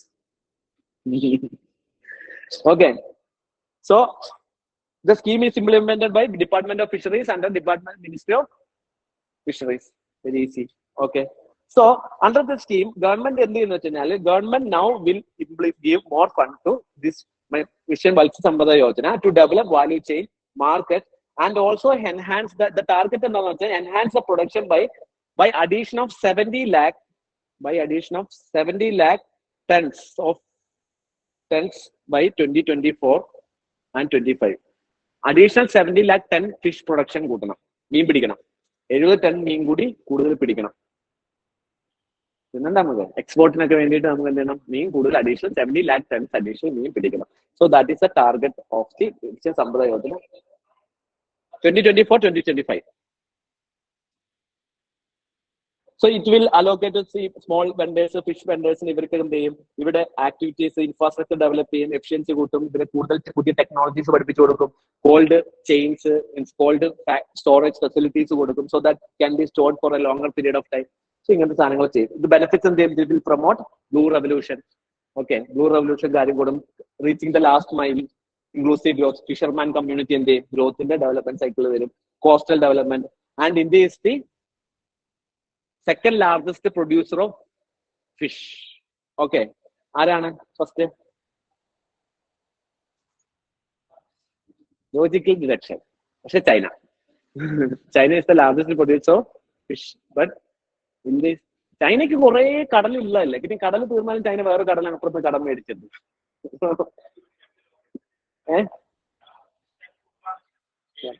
അതെ ഒരുപാട് area കൂടുതലുണ്ട്. So they are the largest producer of fish, man. എടുത്തോ മതിയോ? മതിയോ? Okay. This is for today. What is Mr. Sampradayodhan? ഏത് മിനിസ്റ്ററിന്റെ അണ്ടറില? ഫിഷറീസിന്റെ അണ്ടറിലാണ്. ഉദ്ദേശം എന്താണ്? Target എന്താ? 70 lakh. 70 lakh fishing by 2024 and 2025 tonne ആണ്. 70 lakh ടൺ ഫിഷിംഗ് ആണ് വരുന്നത്. സംബന്ധിച്ച് new infrastructure, new cold chain കാര്യങ്ങളൊക്കെ ഡെവലപ്പ് ചെയ്യാൻ വേണ്ടിയിട്ടാണുള്ളത്. സെക്കൻഡ് ലാർജസ്റ്റ് പ്രൊഡ്യൂസർ ആണ് India. What is orphan crops? പറയടോ. മില്ലറ്റ്സ് അല്ലെ? ഓർഫൻ ക്രോപ്സ് എന്ന് പറഞ്ഞാൽ മില്ലറ്റ്സ് ആണ്. ശ്രീ അണ്ണ എന്ന് പറയുന്നത് എന്തിനുള്ളതാണ്? എന്തിനുള്ളതാണ് Shree Anna? Indian institute of millet റിസർച്ചിനെ എവിടെയാണെന്നുള്ളത്? ഹൈദരാബാദ് ആണ്. It should be made as a centre of excellence to share the best practices. National Atmanirbhar Bharat horticulture clean planet, ചെറിയൊരു പേരിട്ടാ പോലെ ഈ ആത്മനിർഭർ അതിനകത്ത് കൊണ്ടുവച്ചിട്ട് ക്ലീൻ പ്ലാനറ്റ് ഒരു ഹിന്ദി ഇല്ലാതെ എടുക്കാൻ കൊണ്ട് പിടിക്കുന്നില്ല. അപ്പൊ മറ്റേന് ക്ലീൻ പ്ലാനറ്റിന് ഹിന്ദി അറിയില്ല. അപ്പൊ പിന്നെ എന്താ വെച്ചാൽ ആത്മനിർഭർ വെച്ചിട്ട് ബാക്കി ഇംഗ്ലീഷ് അടിക്കുന്നത്. ഓക്കെ, ക്ലീൻ പ്ലാനറ്റ് പ്രോഗ്രാമിന് വെച്ചിട്ട് എന്ത് ചെയ്യുന്നു? Tomorrow when you become IAS officer you will also get this job to create name scheme. There is a separate department under inside department, naming schemes. നിങ്ങൾ പറ്റി എന്തെങ്കിലും ആലോചിച്ചിട്ട് പുതിയ സ്കീമിന്റെ പേര് ഉണ്ടാക്കണം. L for അങ്ങനെ നിങ്ങൾ എന്ത് ചെയ്യണം? പുതിയ സ്കീം ഉണ്ടാക്കണം.